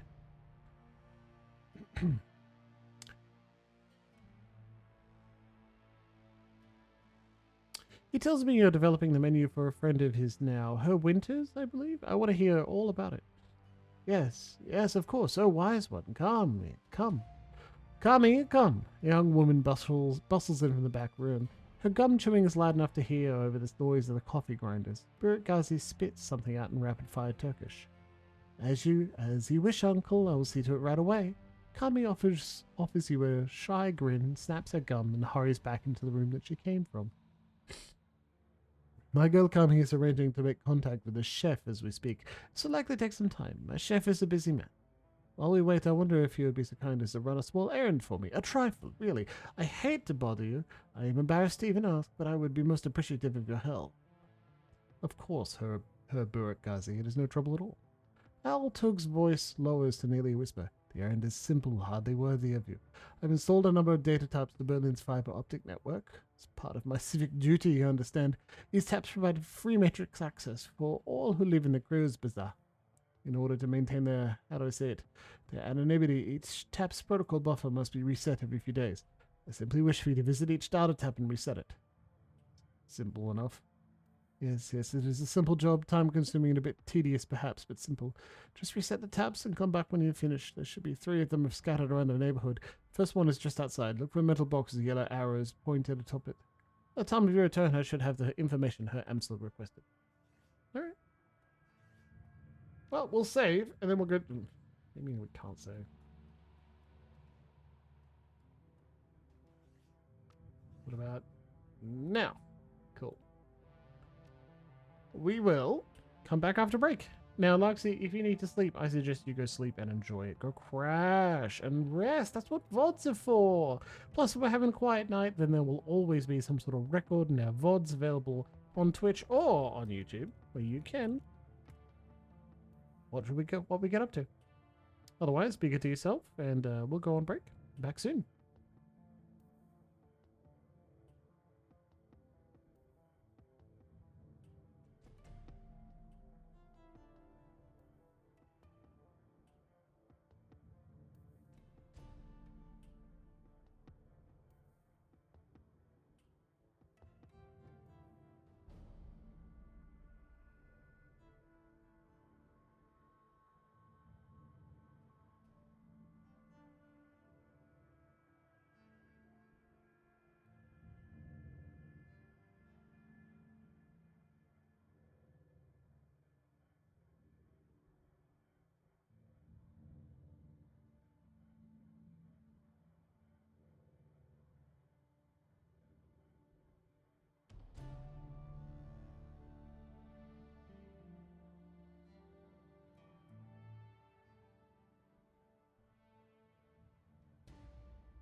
Oh, Jimbles has returned.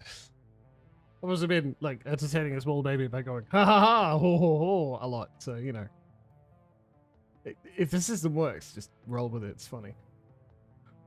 Tonight I have a glass of mead. A glass of mead donated to me from the efforts and works of our good friend Cleric Bud.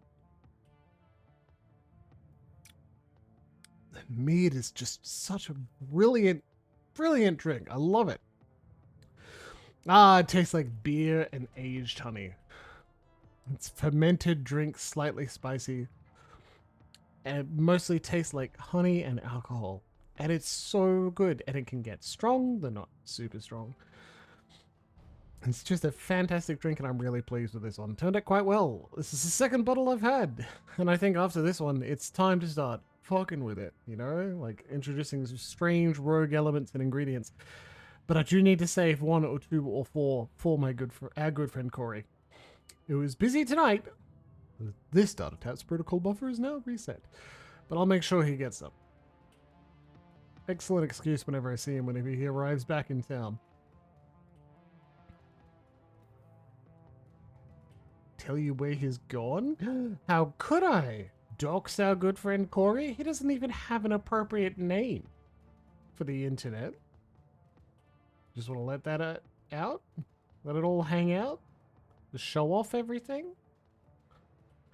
This is a pretty simple one, you say? You've got experiments to make? Now, Board Herman is making me coffee mead, so, well, making coffee mead. I don't want to take all of the credit for their work, but coffee mead will happen, so what are you going to experiment with? I believe it was a raspberry one that was on the list. This data tab's protocol buffer is now reset.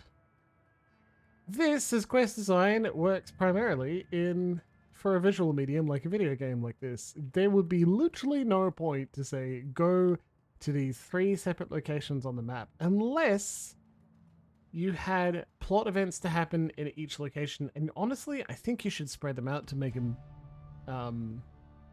a different encounter each time. Something for them to touch and check. Well, that sounds like fun, Cleric. Like, cool. Explode it. Explode it in the place you're moving out from, right? Because, like, if it explodes, just fucking leave it. It's dumb. Not actual advice. Don't do that. Funny, though. As you're resetting the data chat, you notice that someone has duct taped a small homemade receiver to the system. An earplug dangles from the receiver. Put the earplug in your ear. This is a dumb move. Don't do this, especially in a cyberpunk or fantasy cyberpunk setting. The sound of heavy machinery makes it difficult to hear the words that are being spoken. After a moment, you find you can make out 2 distinct voices, a nasal woman who sounds like a heavy smoker and a man who breathes in a high-pitched, breathy tone. Just heard Monaco. Need to verify. Good for us. I sound like a conveyor belt starting adds to the noise of machinery, and you can't make out anything else until it comes to a stop a minute later. Think our next step? Wait, isn't ready to make a move yet. To be patient. See who steps up. It could be someone more... Continue listening. More conveyor belts start up. All you can hear is the sound of machinery. Some sort of motorized vehicle starts up, drowning out everything else. A bell rings loudly again and again. Sounds like a telephone. You hear the sound of a door slamming shut, and this noise of machinery is suddenly muffled. There's a rattle of plastic, and the ringing stops. The nasal woman's voice can be heard again in a sing-song tone. Good talk. How may I help you? Silence. Her tone changes, becomes all businesslike. I heard. Silence. Yes, he knows. I told him it wasn't time to make a move yet. Silence. What do you think I am, an idiot? The council needs to meet again. Silence. I know. Getting everyone in the same room is challenging. Getting them to agree on a course of action is going to be even more challenging. From my perspective, the Quartz Bazaar was the only stable because of her. If she really is out of the way, well, we'll see, won't we? Yeah, I know. What can I say? Things go slow in the flux sometimes. You hear the sound of a door opening again, and the cacophony of machinery fills the line. You can't make out anything more. I mean, if it's an effective way to clean, mopping the ceiling makes sense. I don't blame it. Did it explode while you were opening one? Or you just heard a loud bang in the middle of the night?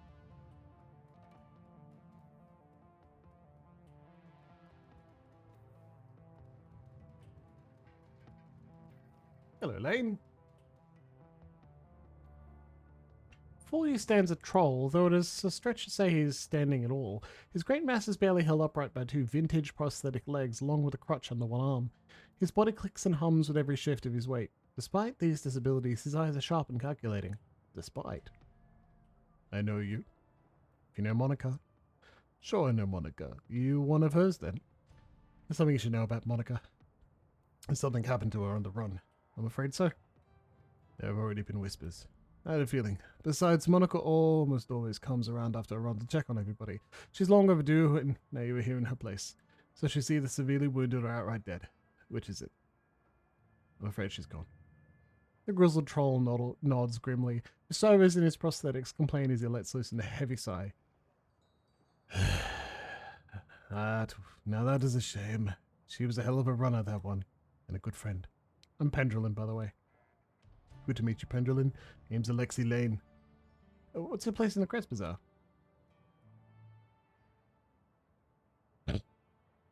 That's great! That's so good, Cleric. So what do you do to, like, prevent that? No place, really. Just an old relic. Rusting away. I'll leave you be.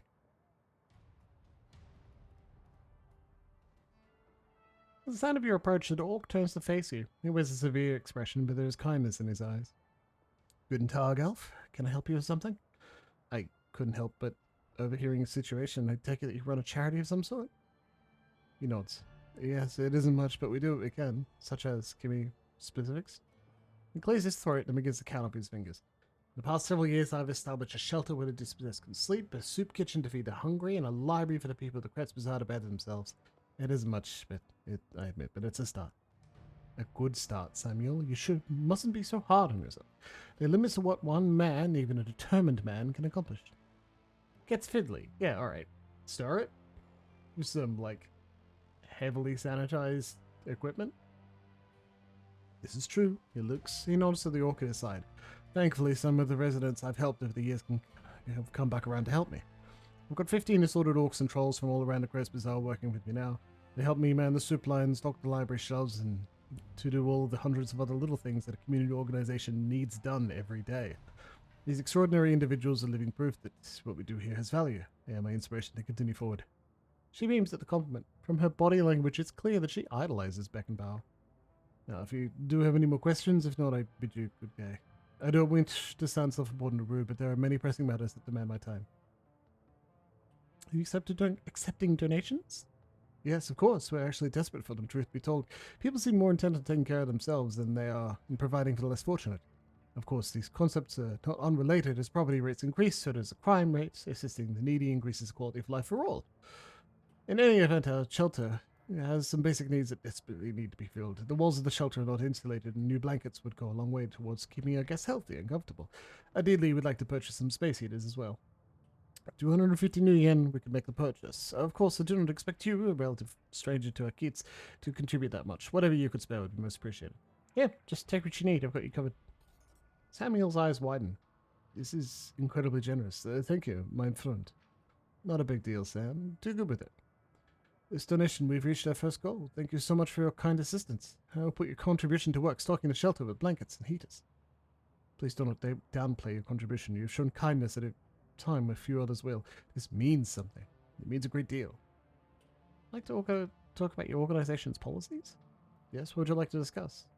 You said that you worked with 15 assorted orcs and trolls. Does that mean that other races aren't welcome within your organization? That's taking a rather narrow view of what we do. Yes, it is true that assistants are all members of the goblinoid races. It's also true that before they accepted my help, they were thieves, gangers, and deadbeats. This is not because they were bad people. This is because those of us with goblinoid traits are feared, mistreated, and denied gainful employment by a society that hates us.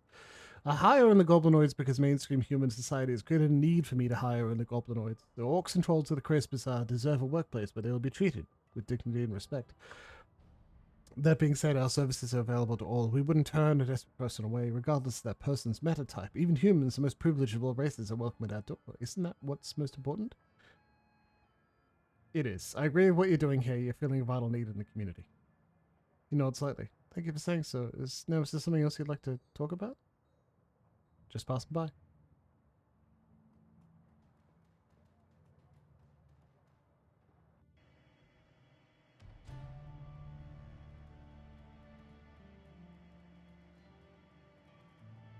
Okay, cool. Wonder if we can give him more money.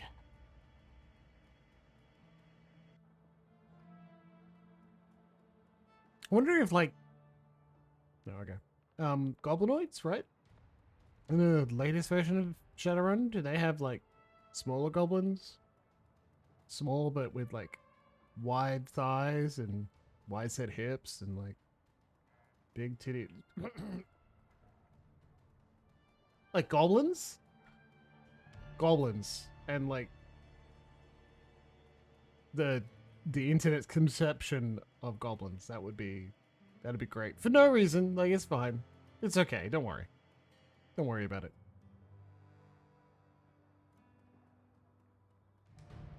I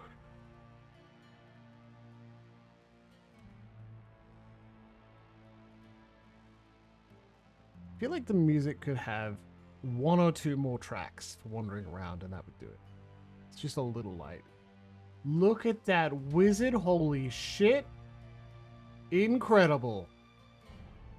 Something about the young elf behind the counter makes your breath catch in your chest. She's lovely to look at, but it's a strange kind of beauty. Her eyes are large and luminous and impossibly green. As she looks up at you, you can see that her irises are flecked with iridescent gold. Hello and welcome to Algin Hunts. Perhaps I can help you with something. She smiles up at you, her eyes fixed on yours. A curious feeling of weightlessness fills your chest. It feels as though you're floating in a warm, calm sea. A gentle current pulls you closer to Absinthe, and the sensation is pleasant. As you drift, the golden specks in her eyes begin to move. Willpower, look away! Marshalling your strength, you manage to avert your gaze, breaking Absinthe's stare. All at once, the floating sensation dissipates, and your consciousness snaps back to its normal state. What was that? What happened? My faults and my apologies. Sometimes when I daydream, I bring others along for the ride. It was unintentional. Yes, but there was no harm done, correct? You'll be fine. No skin off my back. Let's get down to business. I have money and I need magic. She nods, taking you to avert her gaze. You'll want to talk with Algernon. This is his establishment. He can help you. I feel, excuse me, I have work to do. Greetings, young elf. The elf's voice is smooth as silk and rich as clotted cream. Something about him instantly puts you at ease. I'm Algernon Half-Dream, the owner of this establishment. In my shop you'll find only the finest and magical paraphernalia. Now tell me, how may I serve you? I have a question for you if you don't mind. You're in luck. I have a great many answers. What's your story? Have you been in the Great Bazaar long? I have many stories of dancing spirits and raging dragons, of unchecked magic and swarming chaos. All of these stories are true. As for the Great Bazaar, I have always been here quietly peddling my wares. It is a simple life, but a good one. Now, is there anything else you need to know? What kind of magic do you practice? Shamanic? Hermetic? Personally, the true kind. But I sell goods tailored to all traditions. In my shop, we do not discriminate. What's the deal with your assistant? There's something funny about her eyes. Absinthe is a friend, nothing more. She helps out around the shop when the fancy strikes her. She's nobody's assistant, and I am no one's master. But her eyes? He pauses for a moment, considering. I believe that they suit her personality. Alright, can I see what you're selling? Acid Bolt. Oh. Apprentice's outfit. Fuck yeah.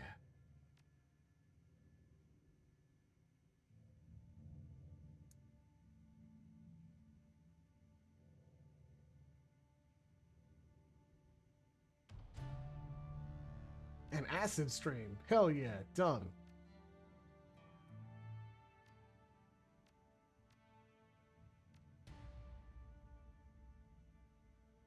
Game. Game, buddy. This is clearly not what's intended right now. Very cool to just have a picture of a dog. Thank you. Amazing. Okay. Alt F4. Fuck, I hope a save wasn't a long time ago. I gotta tell you, without autosaves, I would be very annoyed.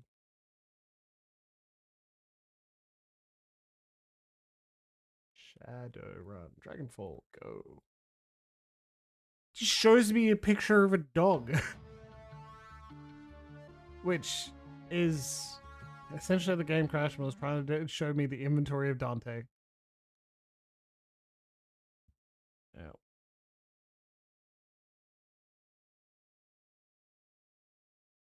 Shift enter to immediately end your turn. There we go. Well, it could be worse, right?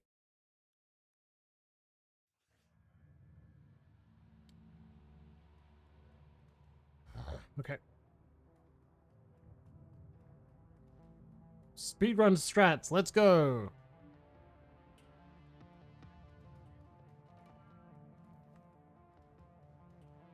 Can't save when moving at all? Okay. Game is old, I guess. Hi, Absinthe, how you doing?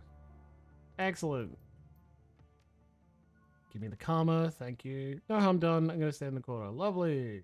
How you doing? Excuse me, I have work for you. Cool. Algernon! Mr. Half Dream.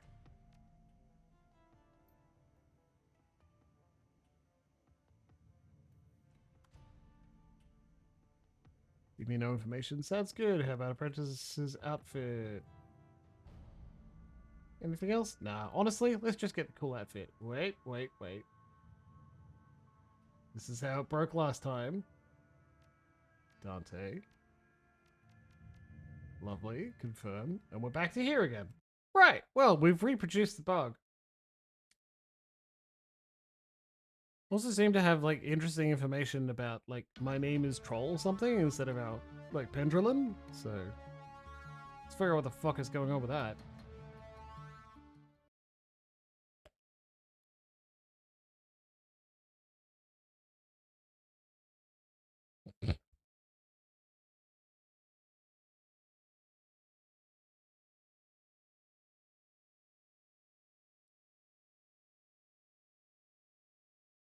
Yeah, you can't save your game during any action, not even in combat. If you're doing something, none.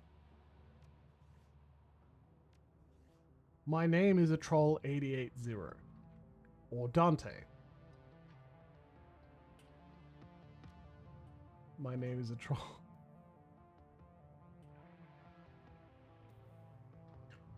Troll, male, adept wef, fu wef gu, gwef wef.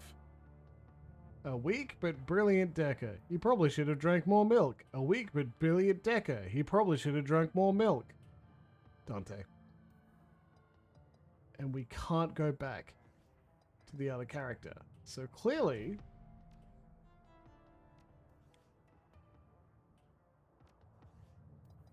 shit's fucked.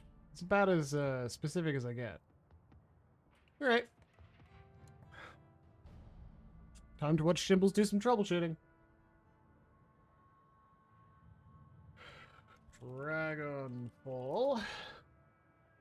Does the dog die? Roll Decker. My name is Troll, I think. Just Dante. Dante doesn't have an inventory. Or cyberware. My name is Troll. It says my character's name is my name is a troll, and it repeats.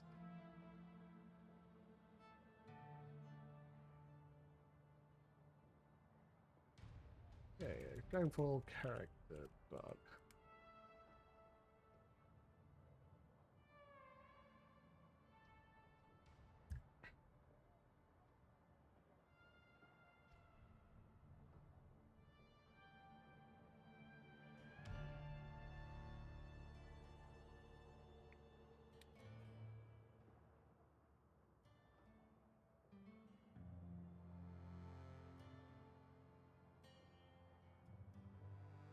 says my name is a troll.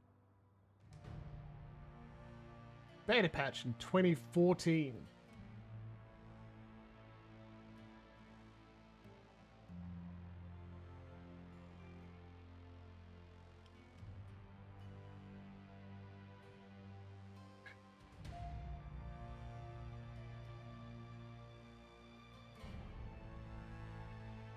Okay.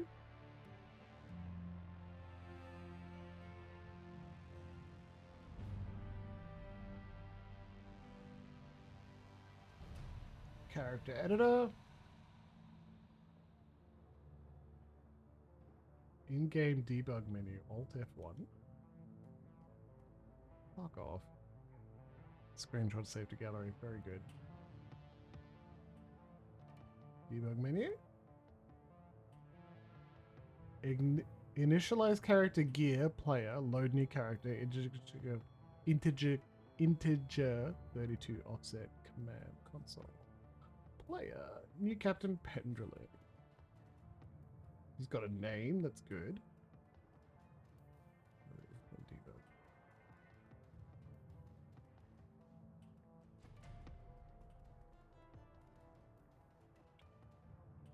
Command line. Shadowrun Dragonfall. Command. CLR. Command line interface.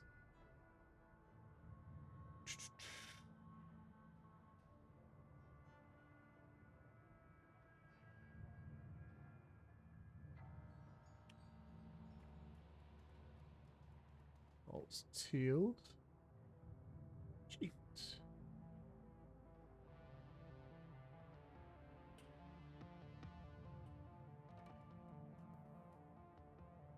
Well, that's nice. Clear. Huh. Change color. Hit. Yes. God, kill. That's not going to be super useful. I need a way to... cool. I need a way to edit character.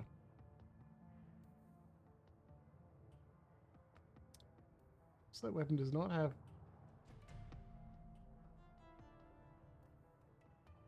Can go through west door. Okay, interesting.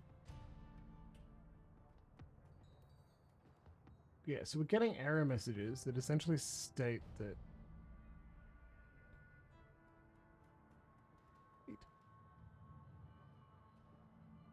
Eat. Hard save. That one's got Pendrelin, so it's got the character name.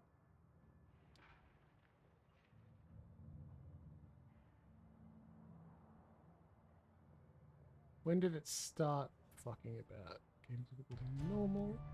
Character start date. It just doesn't have any information for our characters. So let's use a character editor.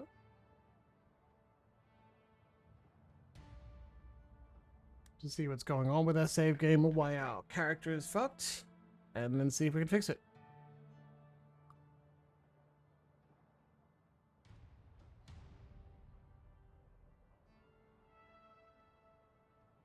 Fuck.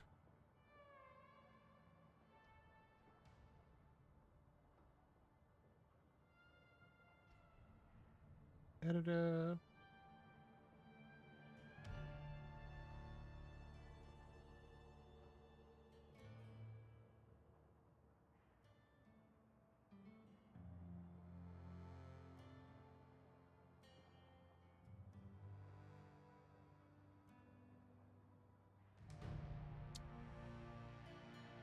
I'd be surprised if this no longer available. It's been many years.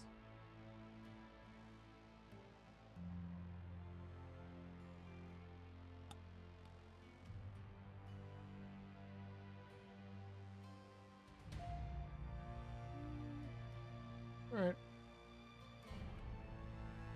Let's give it a go.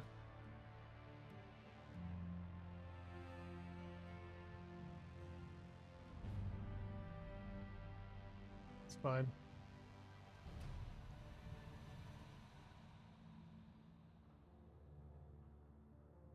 Alright, fine. I'll run it outside of the zip file.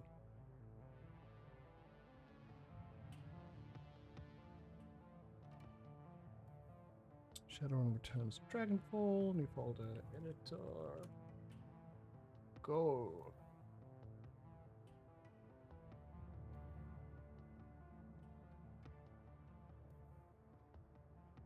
Common Shadowrun Dragonfall. Open it up. Editor. Item editor. Damn it.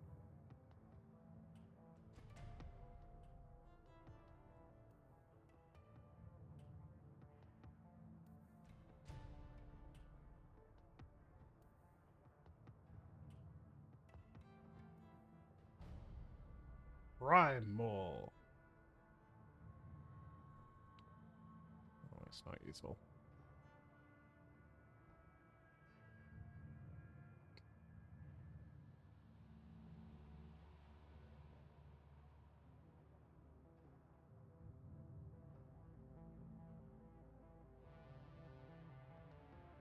Come on, man.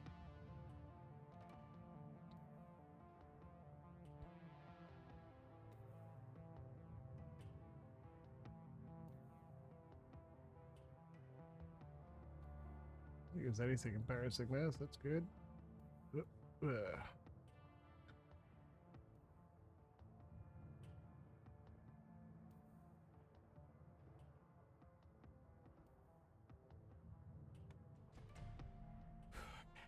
It's binary editor, so I know what's happening.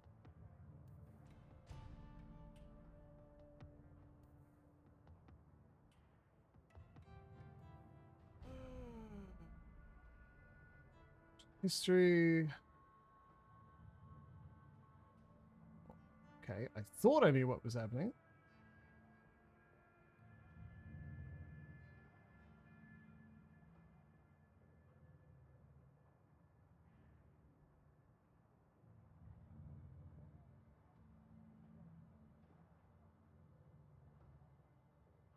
Oh, all right.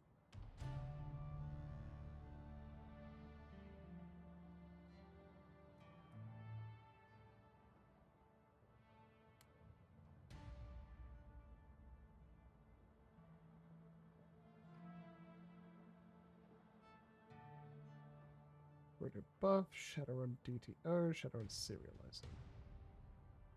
Must copy them to where you run. Mess with Steam safe syncing. That's not going to be a problem.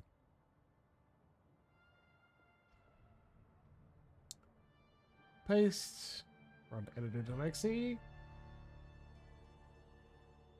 Yes. Okay. Content. We're going to open a percent user data percent Jimbles. All right. Fine. Fuck you. User.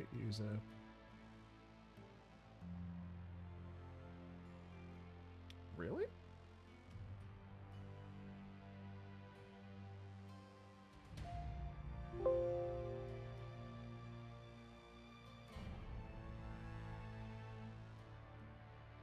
No.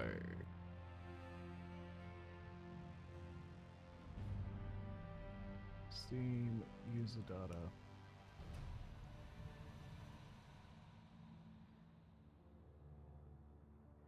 Two, three, four. 2, 3, 4.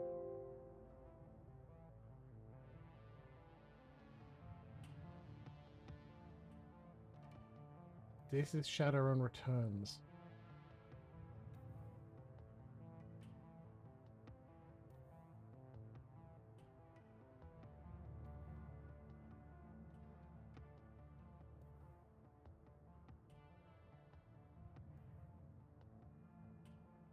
Shadowrun Returns save file. What was that? Just keep an eye. Okay. Save game. This one here.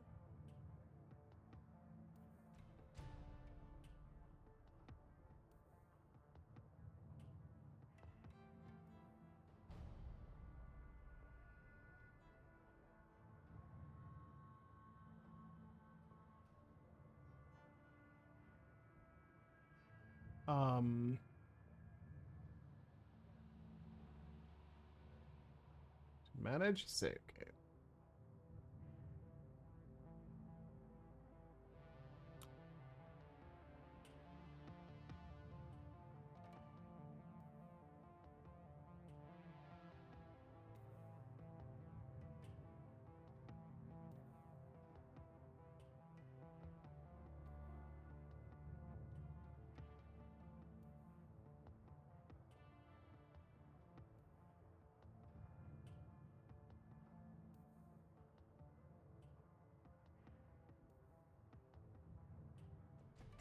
Manor run. Character name Pendulum.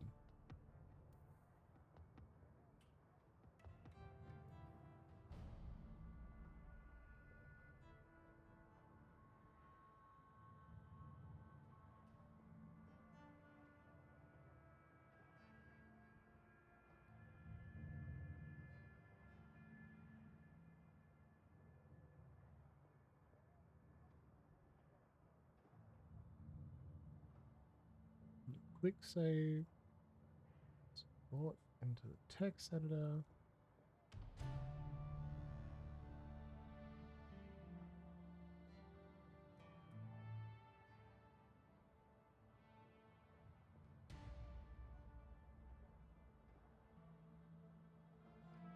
Still a Harfield Manor run.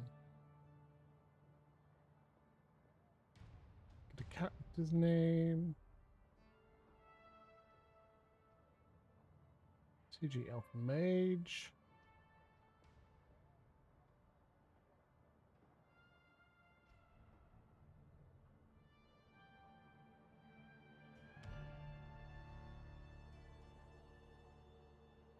Still going.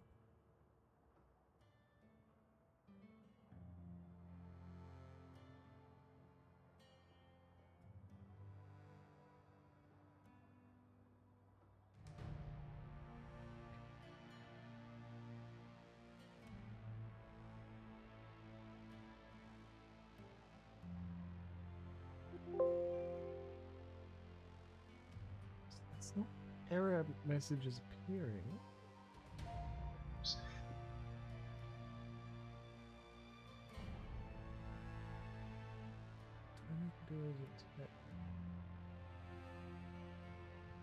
Quick save.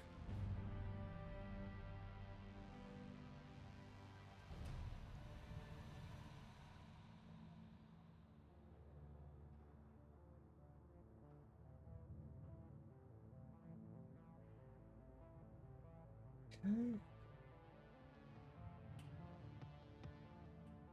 Story data, the collection. Period story. Account ID, content.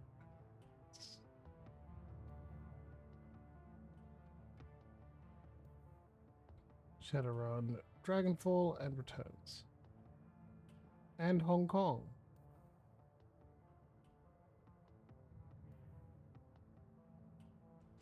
Jeez. Story data, collection. Nope. Click on that. Okay.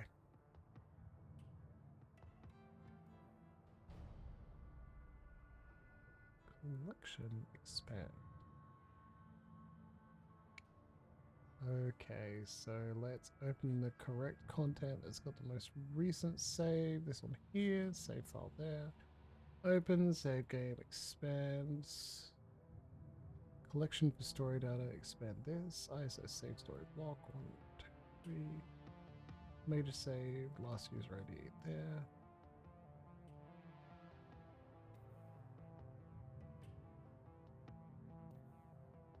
Crew entries. Iga, Dietrich, Glory, Litz. This will be the other decker we pick up. Get it out of the VOD? Like, yeah, for this is what Shadowrun Dragonfall gameplay is like. Yeah, absolutely. But what I'm doing with it, my experience of it, is relatively important, right? So that's the crew. It's not us. Save party. Character name, Pendulum. There he is. He's an elf mage. No, that's funny. Yeah, edit out a lot of it. Pretend I knew exactly what was going on immediately.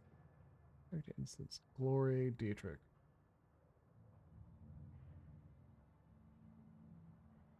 Brilliant spell powerball. Okay, cool.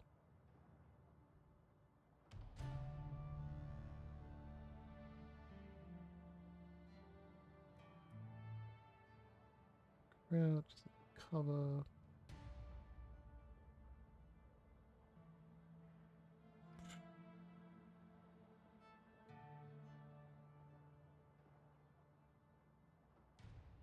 New and old save party. Nothing. Recent game reports. Nothing. Template randomization?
Change the character's name.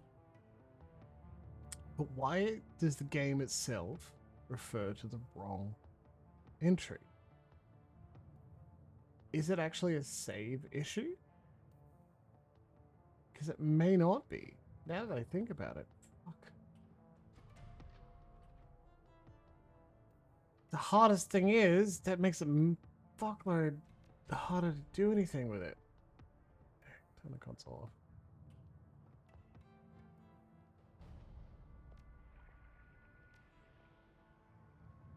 Because it's got details there. It's just when we try and access the inventory, we're not a selectable person.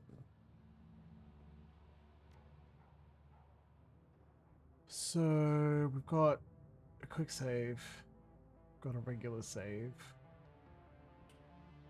What happens if we go character back? ISA. Way back from there. Okay. We jump back to the Halffield Manor run. What do we got?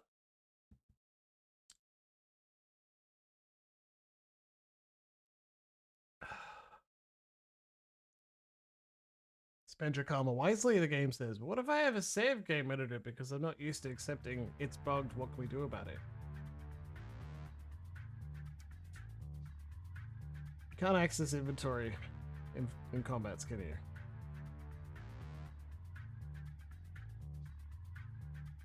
Goddamn.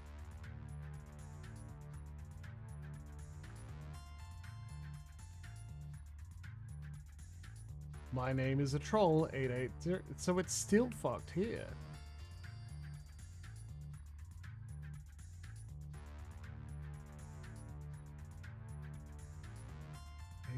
$8840 $8800. Dead Man's Switch.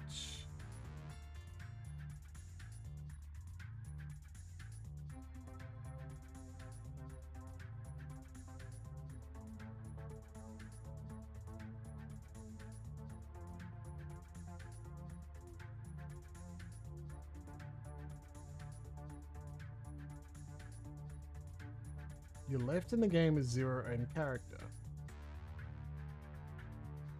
Back to the...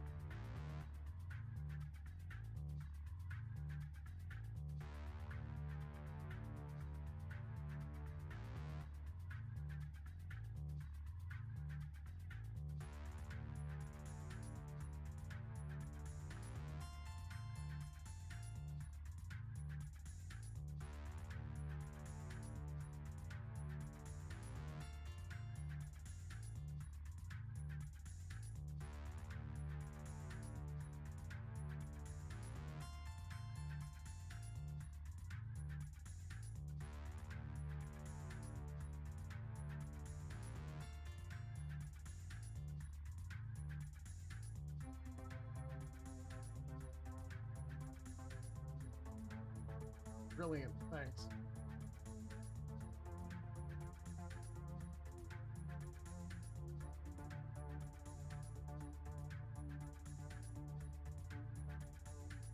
Okay.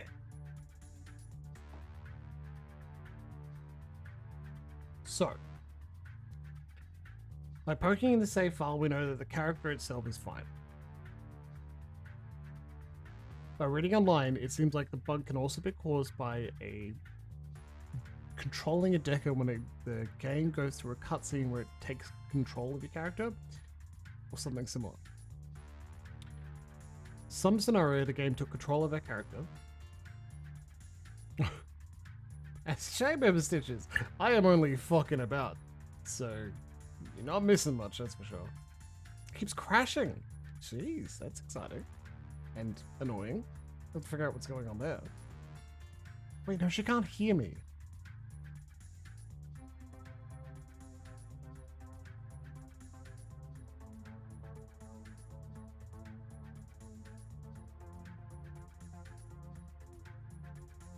So, fixing the save file, editing the save file isn't going to work. The game itself is pointing at the wrong person. To fix it, most people go back before that spot and give it a go.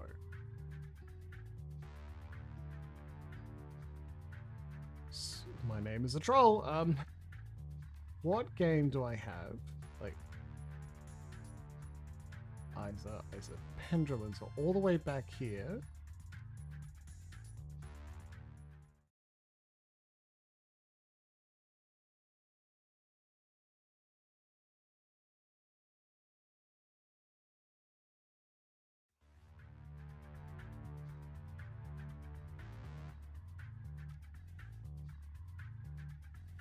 No.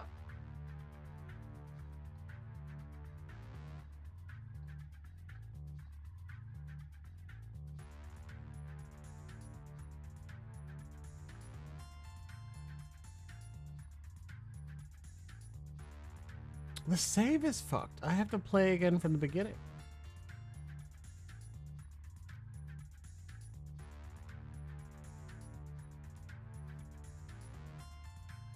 Jeez. I gotta tell you, good night after good night. I am, even though it's a good night, I am not up to replaying all the Shadowrun Dragonfall to this point.